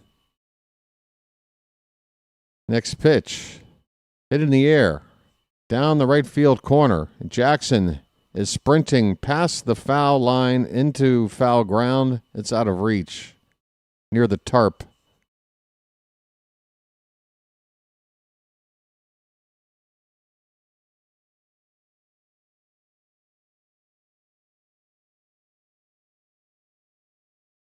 The revolving door of Oriole players in 2025. My goodness, who can keep up with this? Fouled away by Stanton. 2 strikes on him. And apparently a nice play in the crowd because there's a big round of applause. So without seeing the play, let me just say, give that fan a contract. 1-2 pitch. Swing and a miss. Espada. Hello. We signed Espada in July. Okay. I can't keep up, Phantom, honestly. I sleep, eat, breathe, bathe, everything Orioles. But this season, I defy anybody to keep track of all these pitchers. If we got him in July, great. He just pitched a hell of an inning here. He just set down Judge, Bellinger, and Stanton. A couple of pop-ups on the infield and a strikeout. I mean, hello. You've got my attention. You have got my attention. All right. Well, I appreciate the accuracy, Phantom. But yeah, bottom line, you come in First appearance, you set down Judge, Bellinger, and Stanton like that? So, yeah, there it is. Rock Kabatko tweeting it out 5 minutes ago. Espada, the 70th player used by the Orioles, tying the 2024 Marlins for a major league record. We just need one more guy. One more guy. And I'm telling you, you might as well go for the record. Call up Judd Fabian for one game. Get him up to hit one time. Give him the Moonlight Graham treatment. I want the record. Because you know what that record, you know what it represents? It represents the utter incompetence by the front office in managing this roster and this team this season. That's what it represents. I want the title. Give me the title. Call up Judd Fabian. Call somebody up. All right, Tyler O'Neill will lead it off here against Rodon, still out there in the bottom of the 7th. It is 6-0 Yankees. Rodon just threw his 74th pitch. He can easily get through another inning of work here. That ball is in the dirt. 1 ball, 1 strike. Oh, did I forget? Oh, my. Michael, thank you so much. Folks, it's a little bit late. Forgive me for the quickness. It's time to throw some cakes on the griddle. Get them up quick. Hurry, hurry, hurry up. Thank God I'm a country boy. The 1-1 O'Neill is tapped foul. 1 ball, 2 strikes. Thank God I'm a country boy. Thank God I'm a country boy. Thank God I'm a country boy. Thank God I'm a country boy. All right, there's our 7th inning stretch. 1-2 the count on Tyler O'Neill. The pitch. Low. 2-2. With a 6-0 lead, the Yankees have a big enough of a cushion here for Rodon if he does get in any kind of trouble. Plenty of time before it gets out of control. Go to somebody. It's just going to be so hard to come back from this. We're going to need to get into their bullpen and hopefully land on a pitcher that just doesn't have it. Otherwise, I don't see a way back. We're running out of time. 3-2 pitch to O'Neill. That is hit down the right field line. 3 Yankees are going after it, but it's out of reach. Foul ball. Tyler O'Neill is 0 for 2. Does he have 1 extra base hit since his return from injury? We did sign this guy for his extra base hit potential, right? Middle of the order bat, right? Could we maybe get one of those? Dare I say muscle up and get us an extra base hit? That is a foul ball that goes straight back to the backstop. Still 3-2 on Tyler O'Neill.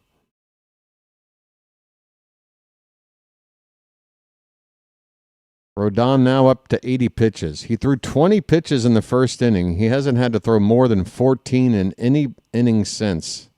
There's ball 4.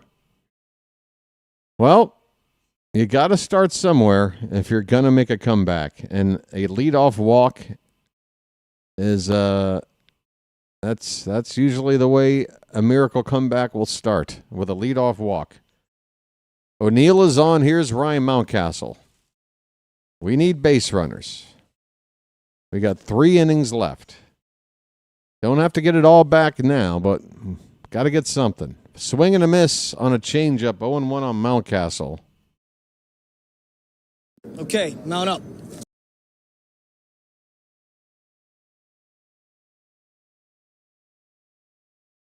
The 0-1. Oh, what are you swinging at, Ryan? God, that low and away pitch.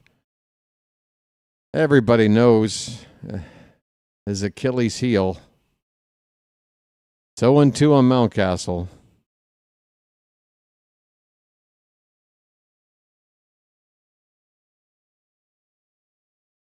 The 0-2. Low and away. Well, not that far away. It did come back over the plate in the dirt, but Mountcastle, regardless, strikes out. 1 down. Boy, oh boy.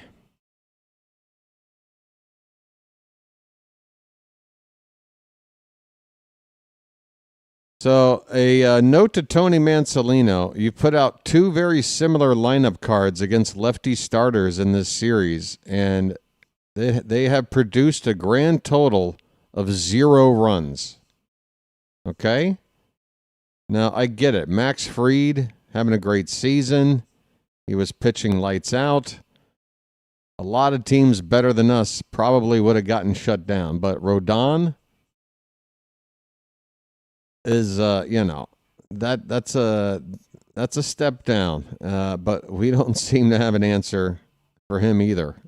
Jeremiah Jackson, there was a wild pitch on ball 1 that allowed O'Neill to move up to second base.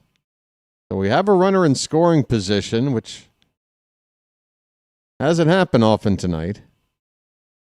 And Jeremiah now with a count of 2-0.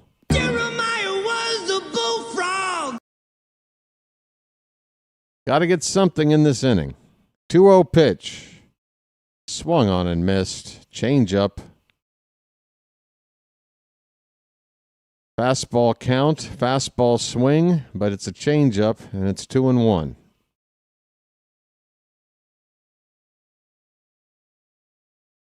The pitch. Swing and a miss. Again with the change up. Same result. 2 balls, 2 strikes. 88 pitches for Rodon. Yeah, I am being fair. Rodon has had a good year. He's got 16 wins, right? Like, I went over his numbers before the game started. Said it was solid. But it's not Max Fried numbers. Here's a ground ball to second. Chisholm over to first in time. 2 down. Runner moves up to third base. Jeremiah's retired. Well, there's a look at the brackets for the postseason if everything were to end today. And look at that. The Mariners would get a bye. How about that? Yankees and Red Sox would be going head-to-head in the wild card round with the winner taking on Toronto. That would be something. Here's Kobe Mayo. Fastball right down the chute for strike 1. Runner at third, 2 down. Can we, not get shut out, perhaps, with a base hit? Oh, Mayo! Come on, stay fair. Get down that corner. That ball is off of the wall, right below the foul pole. It will drive in a run, though. It's a 2-out RBI double by Mayo. The Orioles break the shutout. It's 6-1.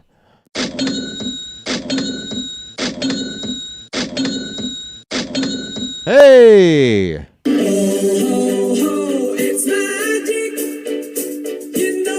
I mean, that ball hit off the absolute base of the foul line on the left field wall. The wall is only about 4 feet tall, maybe, where the foul pole is. You know, it gets a lot taller when it juts out farther out toward into left field, left center field. But right there at the foul pole, Mayo just couldn't keep it up to get it out. But he's got himself an RBI double. 6-1. Alex Jackson takes a first pitch strike, and the next one is in the dirt. 1 ball, 1 strike on Jackson. Yeah, Phantom, I'll agree. The way that ball landed looked like it might have been slightly to the left of the line. But I wasn't about to bring it up. Check swing, appeal, he didn't go. It's 2-1 on Alex Jackson. He's 0 for 2 tonight.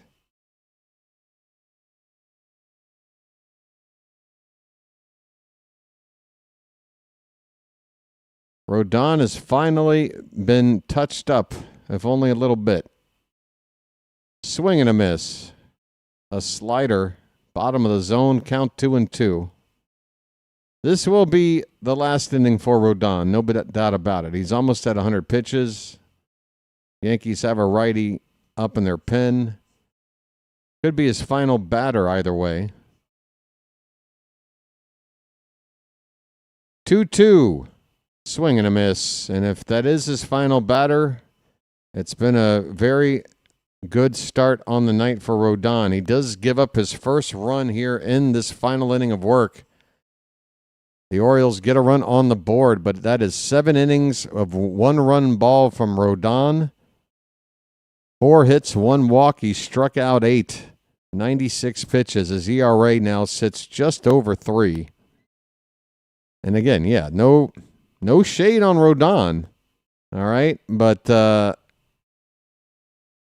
yeah, I mean, 7-0 on Thursday night, 6-1 tonight. I guess that's the difference between Max Fried and Rodon. A 7-0 score versus a 6-1 score.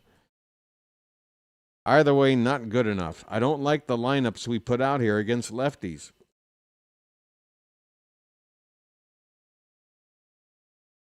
I just think even if we're facing a mid-lefty, this lineup just doesn't have what it takes to, be a good offense. You're missing 1 or 2 guys you need in this lineup, I think. Honestly, I would have Beavers in this. I don't care. Give him a chance to hit lefties, for Christ's sake. I mean, was as good of a start as Beavers has been off to. Why not give him a chance to see what he can do against lefties? I need to look at the splits versus lefties. What has he done? Beavers has had 17 at-bats against lefties. He's only hitting 174. But get this, his on-base percentage against lefties, 364. And the slugging is still over 400, 412. So that's a 775 OPS against lefties. Small sample size, but why wouldn't it be? He's a recent call-up with limited at-bats altogether. But, I mean, that's against lefties. He's still getting on base. I want to see Beavers in the lineup every day, honestly. Jazz, first pitch. Ground ball, first base. Mayo will take it to the bag himself. Jazz stops running. And that's the first out. One more like to a hundo.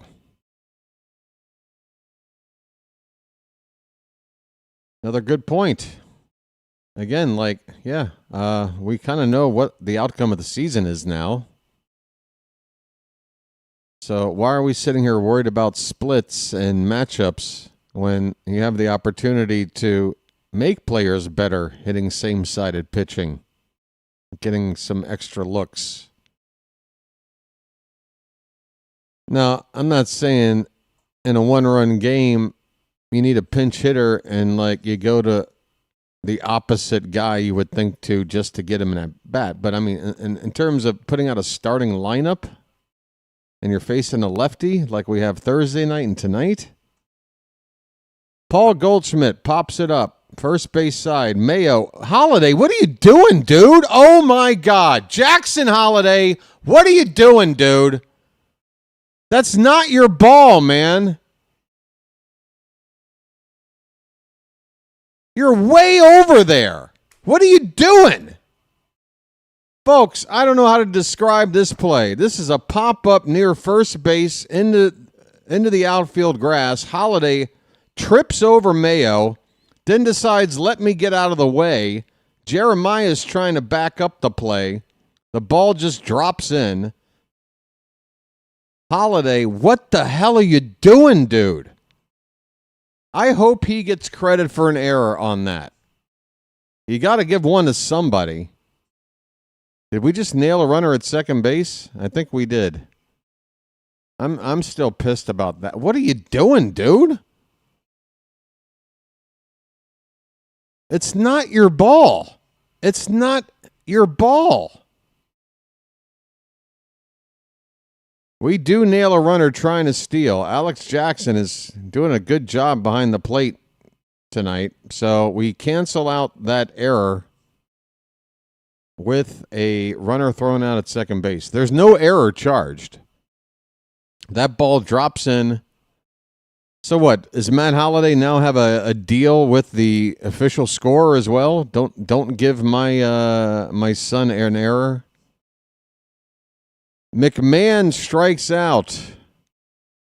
Ryan McMahon strikes out. The inning is over. And a fist pump between pitcher and catcher as they combine for a strikeout and a throw out of a base runner in that inning.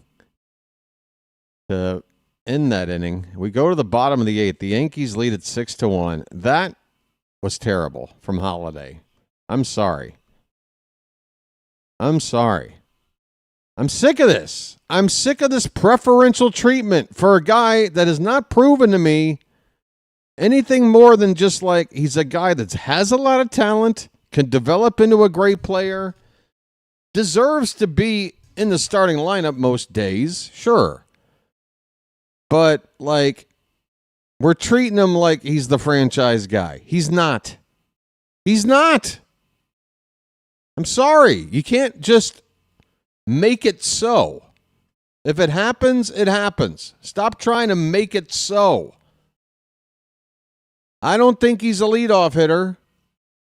I think if anybody else pulled that crap out there on that pop-up, they're not in the lineup tomorrow. I honestly believe if anybody else pulls that crap on that pop-up, they're not in the lineup tomorrow. At least not with a manager that wants to make a statement.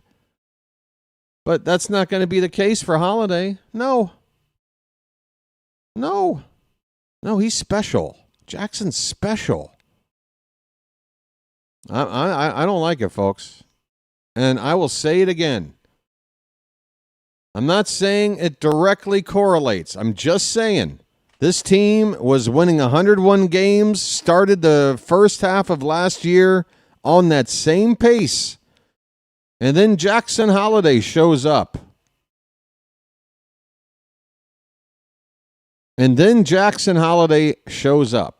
Okay?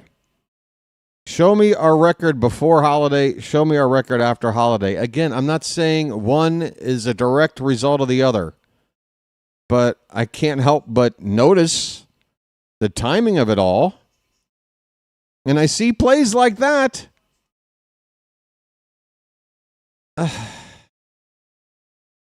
Luke Weaver is on the pitch. We're in the bottom of the 8th. Yankees lead at 6-1. I really don't enjoy,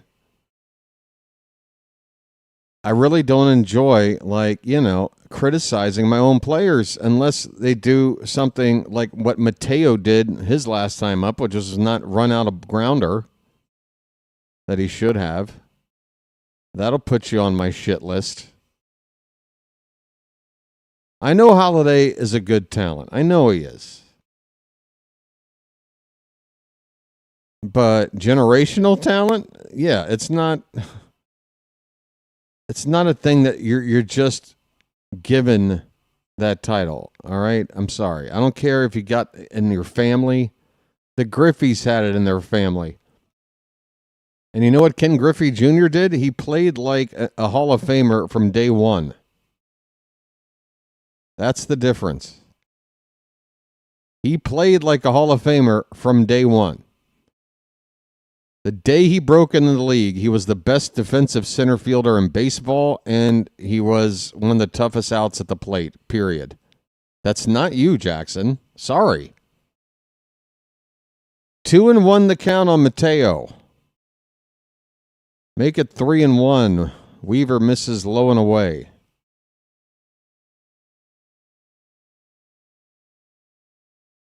We need leadership on this team. Some people need a reality check on this team. 3-1 pitch. Mayo thought he got ball 4. He didn't. It's called a strike. Full count. Sorry for sounding angry. I sound like the angry dad driving the family cross country, ready to pull over. And now the kids are getting upset. Popped up. This one is fisted into the air on the second base side. Jazz Chisholm makes the catch on a little pop-up. Mateo retired. We are running out of outs.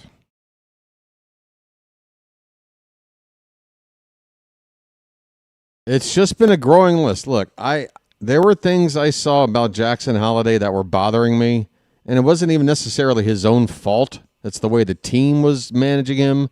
It's the way his dad just sort of seemed to be constantly in the shadows. It just, the vibe of it all, like from an early stage, just put me off. I know, but I didn't say anything. And then I don't know what the first event was that kind of kicked it off.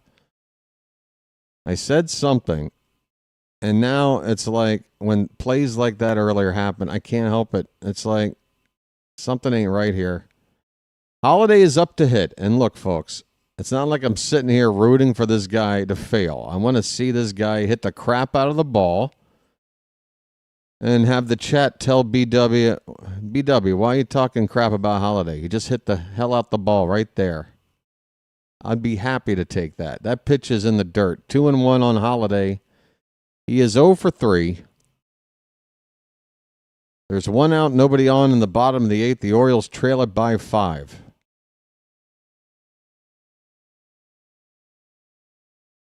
Whatever it is, whether I'm on to something or not, it needs to get fixed. This isn't healthy. 2-1 pitch. That's a strike, 2-2. Roaming that far to your left, tripping over a first baseman who's a foot taller than you, only to then duck out of the way and not try and make the catch that you apparently were hell-bent on making. As Holliday strikes out, he's 0 for 4. 2 down in the bottom of the 8th.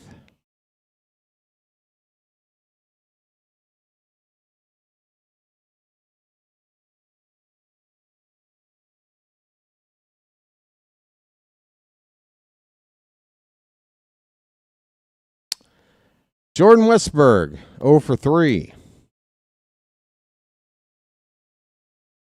Swing and a miss. Change up from Weaver.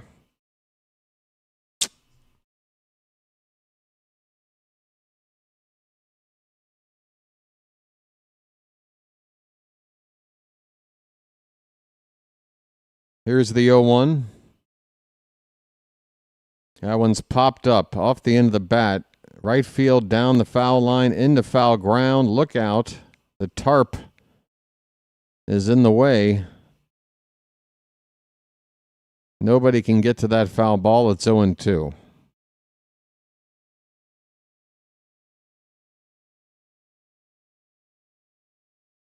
Jackson Holliday's...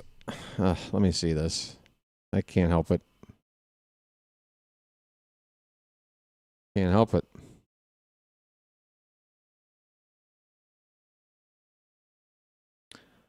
Holliday is slugging 387. His OPS is barely 700, and I'm not even sure if that's counting tonight with an 0 for 4. It might be under 700.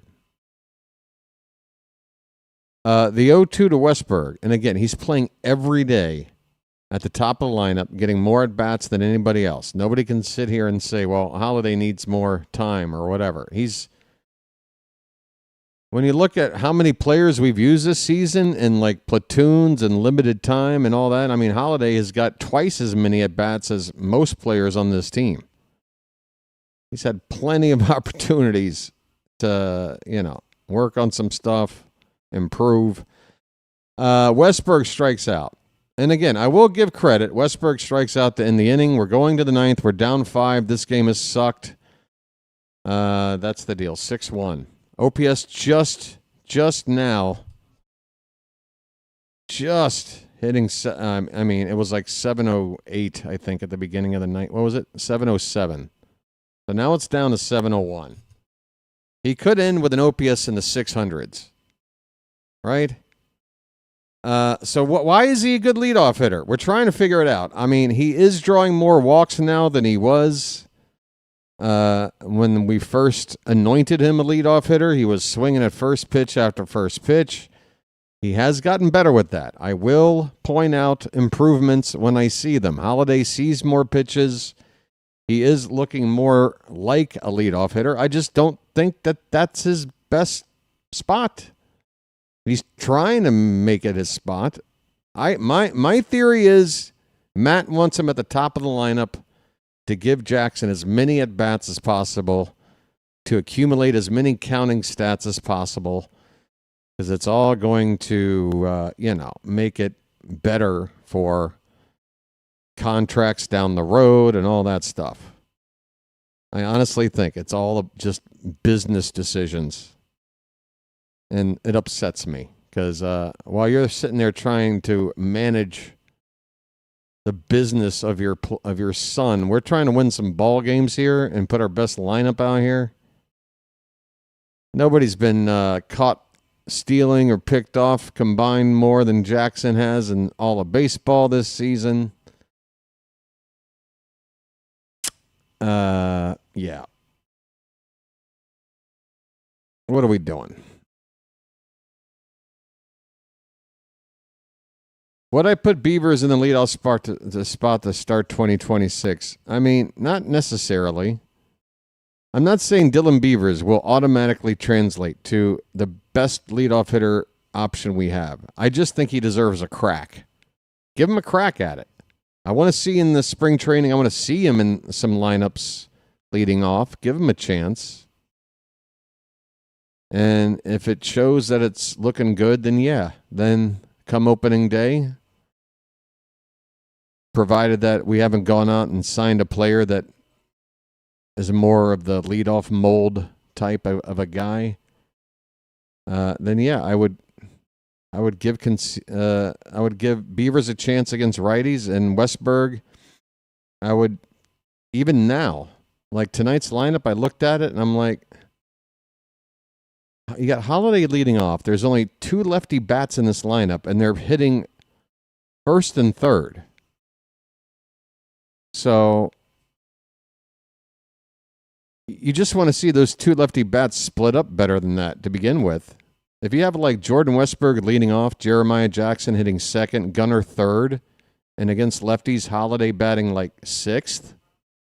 So now there's 3 spots between Gunnar and Holliday, with right-handers in between. That's a better looking lineup to me. Here's a swing and a miss. Espada gets a strikeout for the first out here in the top of the 9th. Who was at the plate for that? I don't even know. Was that Volpe? Volpe strikes out. Okay, back to the top of the order for the Yankees. Trent Grisham. He's 2 for 4. Espada's first pitch is a strike. I mean, Espada, 4 outs. No, he's gone 2 in the 3rd now. 7 outs. 3 strikeouts, no walks, 1 hit. So he is basically pitching through the entire Yankee order. And so far, it's been impressive. 0-2 on Grisham. Maybe the Yankees are a little bit, complacent with the lead. That could be a part of things. Swing and a miss, though. Espada strikes out Grisham. 2 down in the 9th. Okay. All right, folks. It doesn't look like we're going to win this game tonight. It's going to take a major miracle in the bottom of the 9th. We know it ain't over till it's over, but it's going to be really tough. But there are a couple of things to take away from this game tonight that I think we should be pleased with. This debut from Espada being one of them. Ben Rice is at the plate. 2 down, nobody on. The count 1-0. Rice is 0 for 4. That ball is lifted deep down the right field corner, but it is hooking foul. That ball in the deepest part of those angled seats closest to the warehouse down that right field corner. David Bednar, another trade deadline acquisition for the Yankee bullpen, is getting loose. Espada's 1-1 pitch is low. 2 balls and a strike. Yep, right-hander. 25 pitches for Espada. 2-1. A little bit high.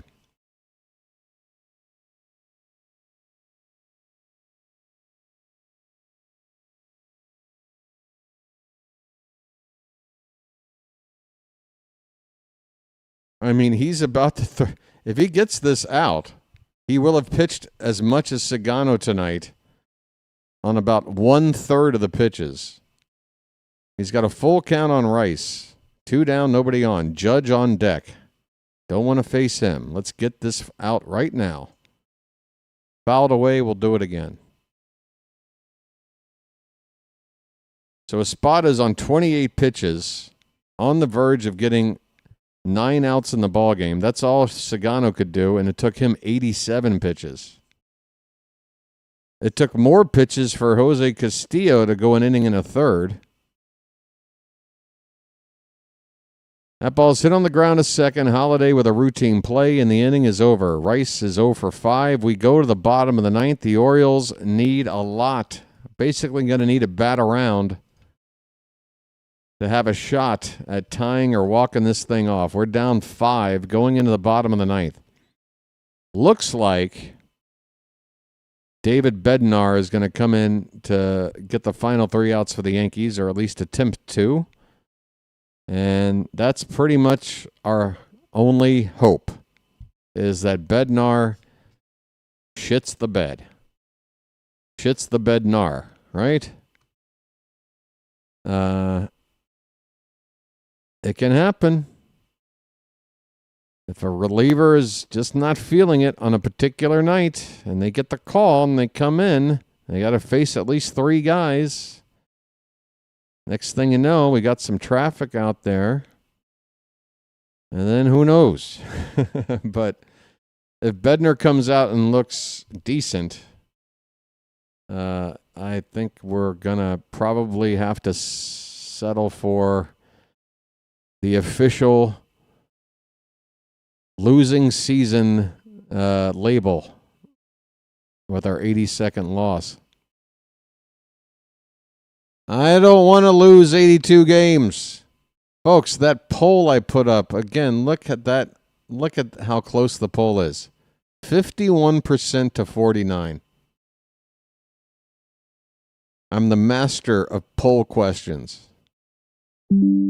I know a good poll question.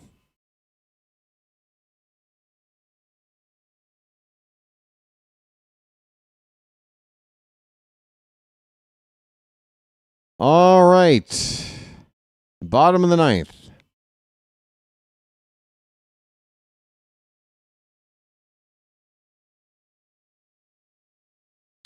Oh, this is Fan Appreciation Weekend. Well,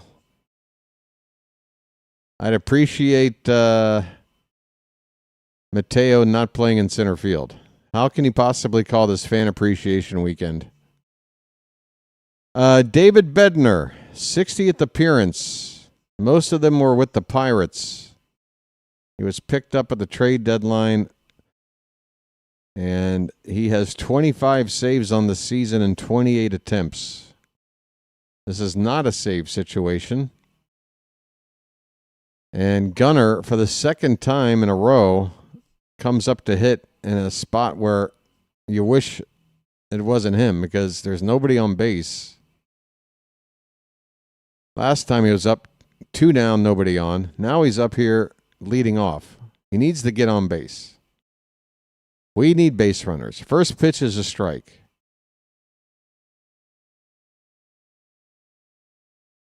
That ball's hit out to left center. That ball's traveling. That ball's going to be caught on the edge of the warning track. Gunnar flies out to the opposite field. We have 2 outs left. So, yeah. Miracle Rally. The odds have gone from 0.1% now to 0.001% with that first out, I'd say. Tyler O'Neill.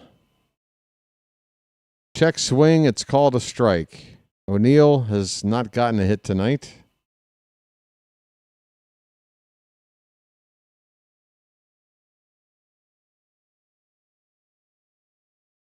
The 0-1 breaking ball hits the bottom of the zone on the outer corner. 0-2 on O'Neill.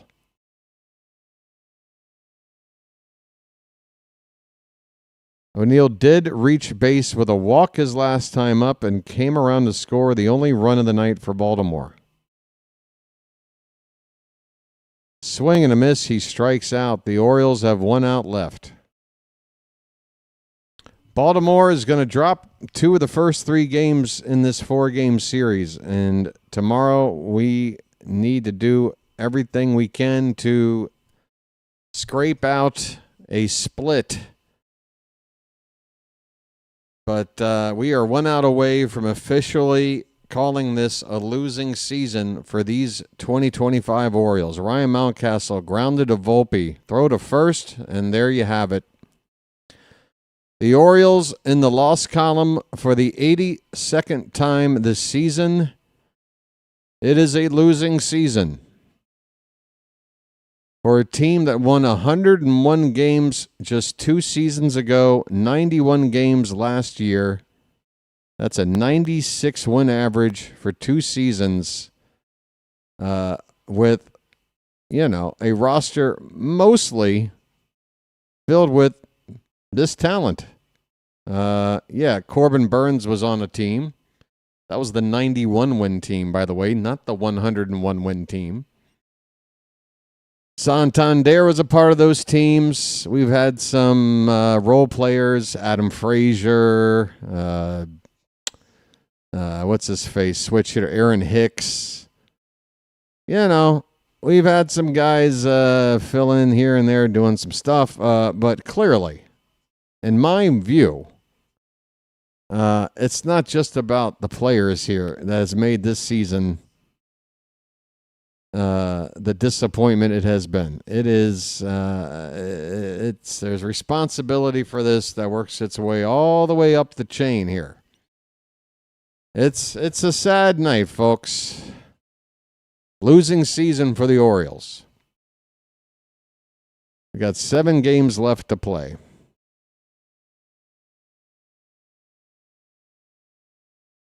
Not what we thought we would see back in March, was it, folks?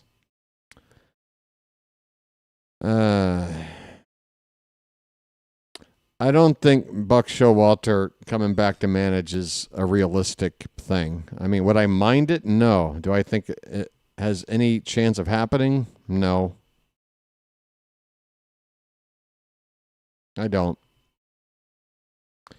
But look, man, I can't sit here and say to myself, there's only one Buck Showalter. No, there's guys out there like Buck. And some of them are young and not proven yet, and we don't really know. A good interview, a good relationship with a team might be able to figure that out. Again, when we're talking about Buck Showalter, say what you want about the Yankees, but they definitely took a risk some 25 years ago or so, whatever it was, to bring in Buck Showalter as the manager at a time where no experience. You got to start somewhere. So, look, who's the right answer for this team? I get that question a lot. Who do you want to manage, BW? Who do you want to manage? And I don't have a specific answer for you. I'm sorry.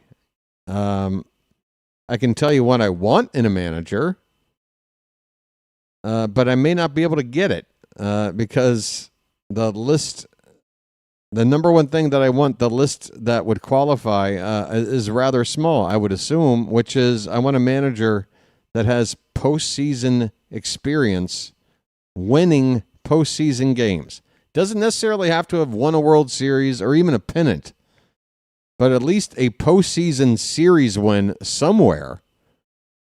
Because for me, with Brandon Hyde, when he was in charge going into this season, that was his, that was the assignment. Like, we know we've got a good regular season team here, but we've had back-to-back bad showings in the playoffs. If you can't figure it out this season, Brandon, we got to go find somebody who can do that, who's got experience doing that. Otherwise, we're just spinning wheels here, right? Well, Brandon Hyde's gone, and now we've brought in Mancelino. I don't think the team has ever considered Mancelino as a long-term solution. I think he's a yes man that's in the organization that's just going to follow whatever orders he's given to, see this season out as best they can and try to salvage what was, again, to me, just terrible management in this offseason, building this 2026 roster, combined with, again, I don't have any data, hard data, to be able to say, hey, here's the hard evidence. But why do we have so many injuries? Why? Why have we tied the Major League record for most players ever used in a single season? Why do so many guys get hurt? You got to be able to explain that. You got to look for answers internally. You can't just say, oh, it's just a random thing, BW. Next year we might have the least injuries. I don't believe that. Something is, I don't know. I want to see us make a lot of moves that isn't necessarily player moves. But I'm not in there with the team every day. I don't know the names of the people, and I don't know which ones are helping and which ones are hurting this team. I don't know, and I'm not going to pretend to know. What I do know is that there is a problem. And unfortunately, I think Mike Elias is part of the problem, but all we've seen happen to him in terms of a response to this very disappointing season is to see him get promoted. So what does that say? I don't know. Honestly, if a GM were to take a team that averaged 96 wins over the last 2 seasons, a team filled with a lot of young players that haven't even hit their prime yet, their peak, and then within one season, somehow those players are regressing. The free agent signings as a whole have missed terribly. I mean, let's go down the list. Tyler O'Neill. No doubt a bad signing. No doubt. Charlie Morton. Did he bounce back and look decent enough when we were able to trade him away, get something? Yeah, but guess what? First 7 or 8 starts, whatever it was an automatic loss. And we dug ourselves a huge hole, and part of that was picking Morton to be on this staff, and it was a bad choice. Kyle Gibson. Hey, we've got some early injuries. Grayson's down. Let's go get Kyle Gibson back here. That was a giant mistake. Gary Sanchez, $8.5 million to be a backup catcher. Just even if he stayed healthy, that's just a bad choice. What are we doing? We've got an everyday catcher like Adley who plays, as a DH. You just need a decent defensively sound backup catcher that you can pay like $1.5 million, like double league minimum. And there's like a dozen of them out there to choose from. That would have been fine. That money could have been reallocated to helping out the pitching staff, getting maybe a better bullpen. Didn't do that. Speaking of bullpen, Andrew Kittredge. I mean, he got hurt. He was okay, but was he worth that price tag? No, that was more another waste. Another waste. Sugano. I like him as a person. I was happy that he was at least able to stay healthy. There were some nice starts mixed in there, but in general, when he went out and signed Sugano and said, like, all right, our rotation is set, that was a mistake. So how many mistakes can you make without having some accountability for those mistakes? You fired Hyde. There's your scapegoat. There's your fall guy.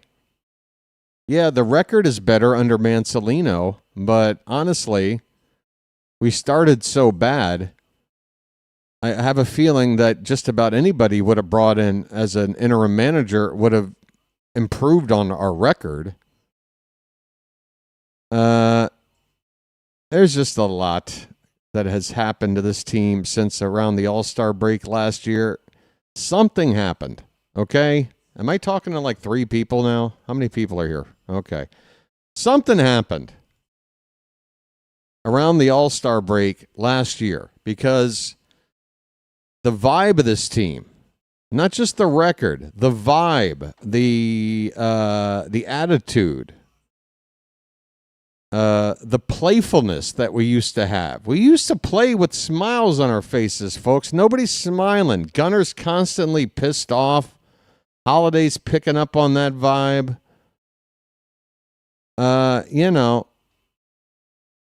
It's just not healthy.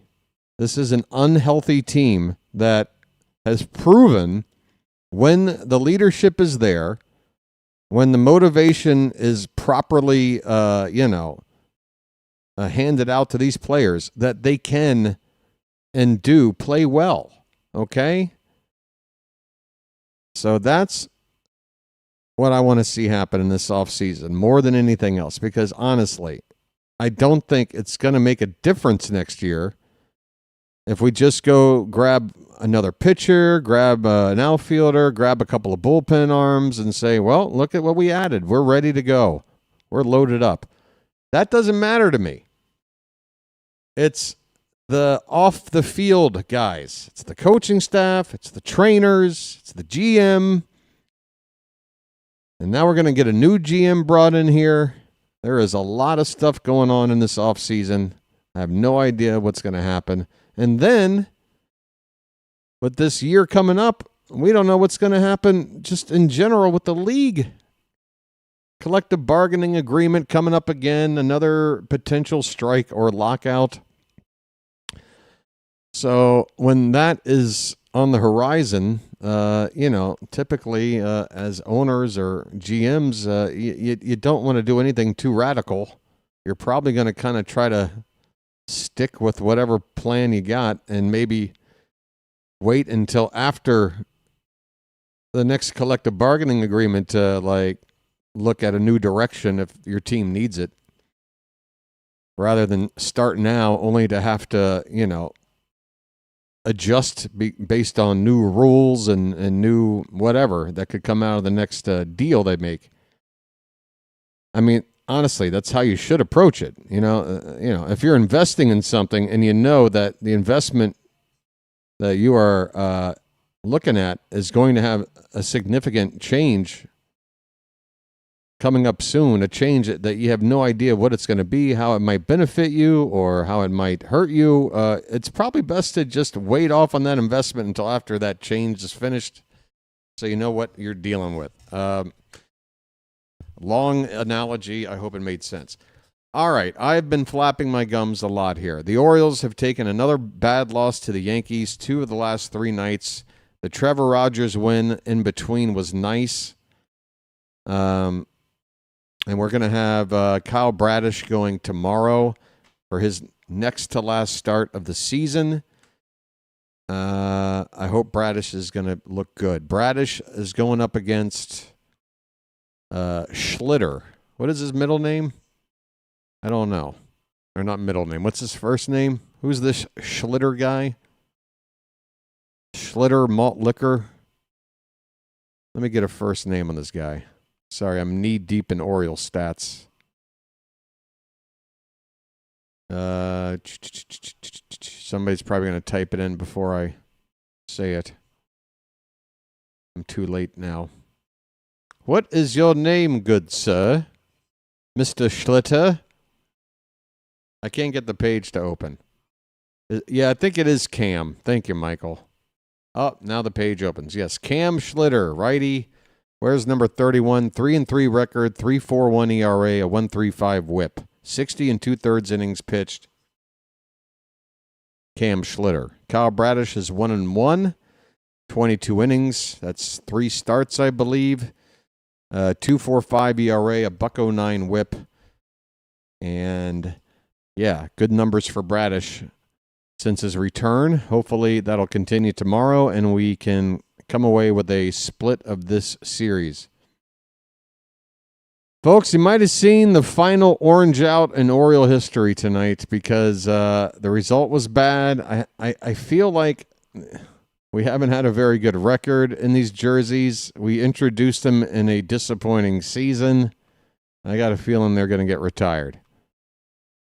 We wore them in 71. We waited, 54 years to wear them again? So we'll probably see them again somewhere around 2079, if I had to guess. So stick around, folks. If I'm 102 years old, we might see these uniforms again. Hey, the poll closes with 54% preferring the old dimensions of Baltimore over the current dimensions in left field. And folks, I can't vote on my own poll, but I agree with the majority. I want Baltimore back. I want it back. I like having a little quirk, a little something that makes our ballpark unique. And it also emphasizes defense. If we do go out and get a center fielder and keep Cowser in left, you put Cowser in left field like Baltimore, that's an advantage over just about every opponent's left fielder coming into town, having to patrol all that real estate out there. Bring it back. I don't mind less home runs. And honestly, I don't know what the data is saying, but has bringing in the wall helped us at all? I doubt it. Maybe. Doesn't feel that way. I know what our regular season record was with Baltimore versus now, at least the last 2 years. I know when we put it in, we were still losing 100 games. But there was a reason to put it in there. And it was a good reason. And I'd like to get it back, honestly. All right, folks. I think this might be up there for one of the longest post-game chats on the history of the channel.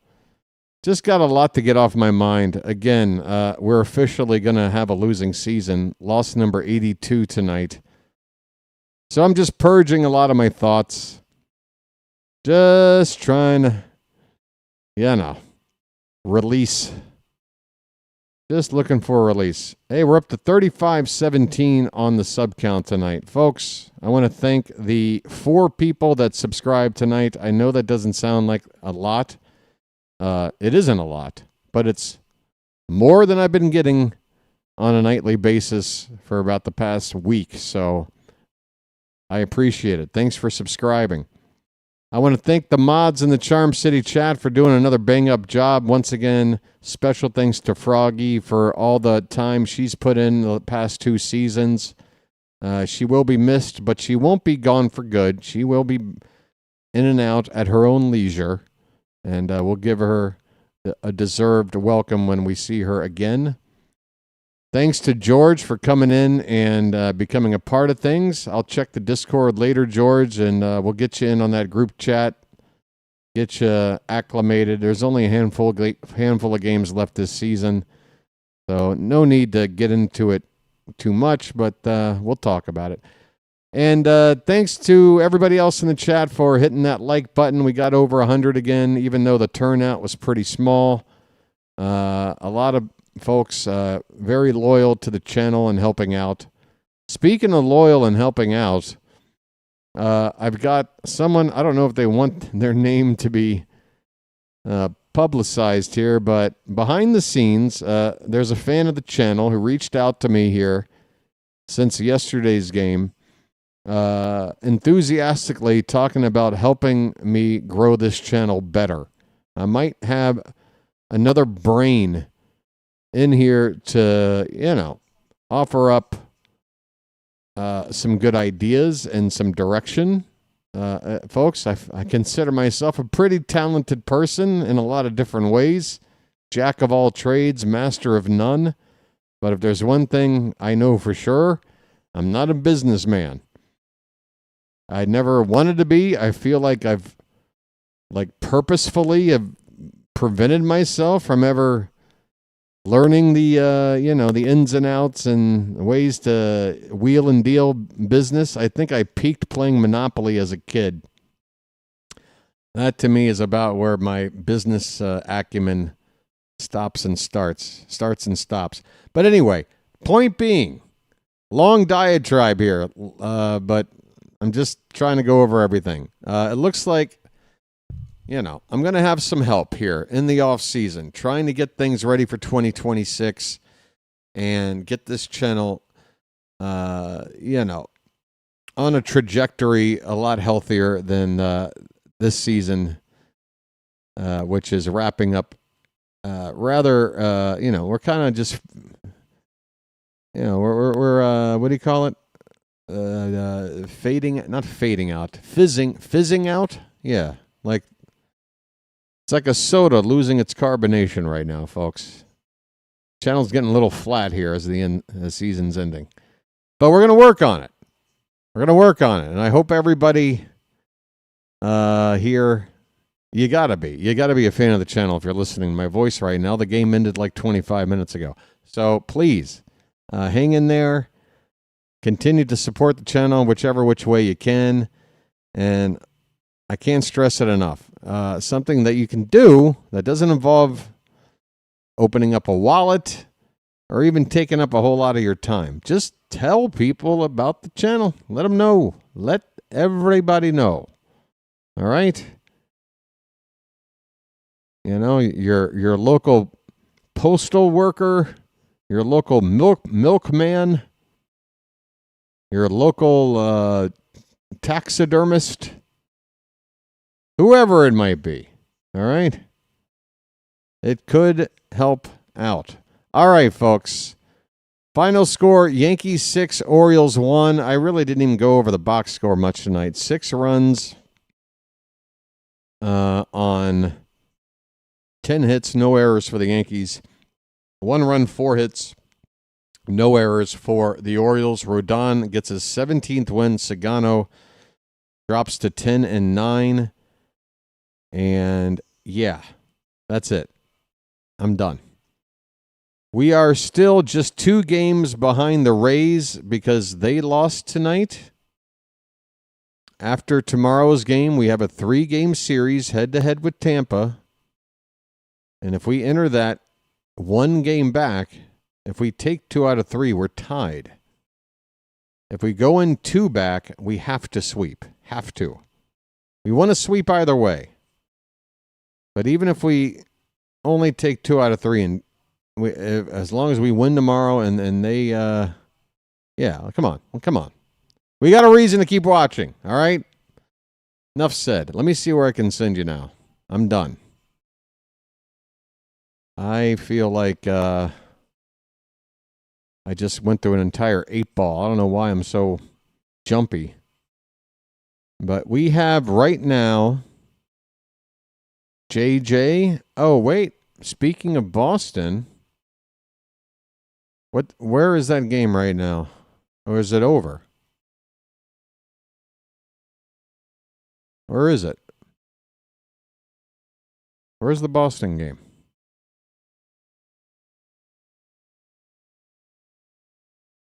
I just went through this 2 times. Why am I not seeing it? Detroit, Cleveland, Washington, Chicago, Pittsburgh. Okay, there. Okay, so it is over. Boston beat Tampa 6-3. So I'm not going to send you there. It looks like you're back in store for some Canadian football, ladies and gentlemen. Canadian football. Canadian football, the Montreal Alouettes against the Toronto Argonauts. Brought to you. Oh, no, that game says it's over. It says 2:59. There's a. Hold on. I'm going to manually enter YouTube and just look for somebody who's live. Okay, yeah. So the game I was about to send you to, that stream ended 5 minutes ago. All this talk. Okay, JJ's live. JJ's live. We're going to JJ. He's in the bottom of the 7th. One-run game between the Diamondbacks and the Phillies. JJ, folks. By the way, I hope you guys were able to check out his fundraiser. He absolutely knocked it out of the park. He hit his goal and passed it with flying colors. So, and wow, he's got 386 people in the room right now.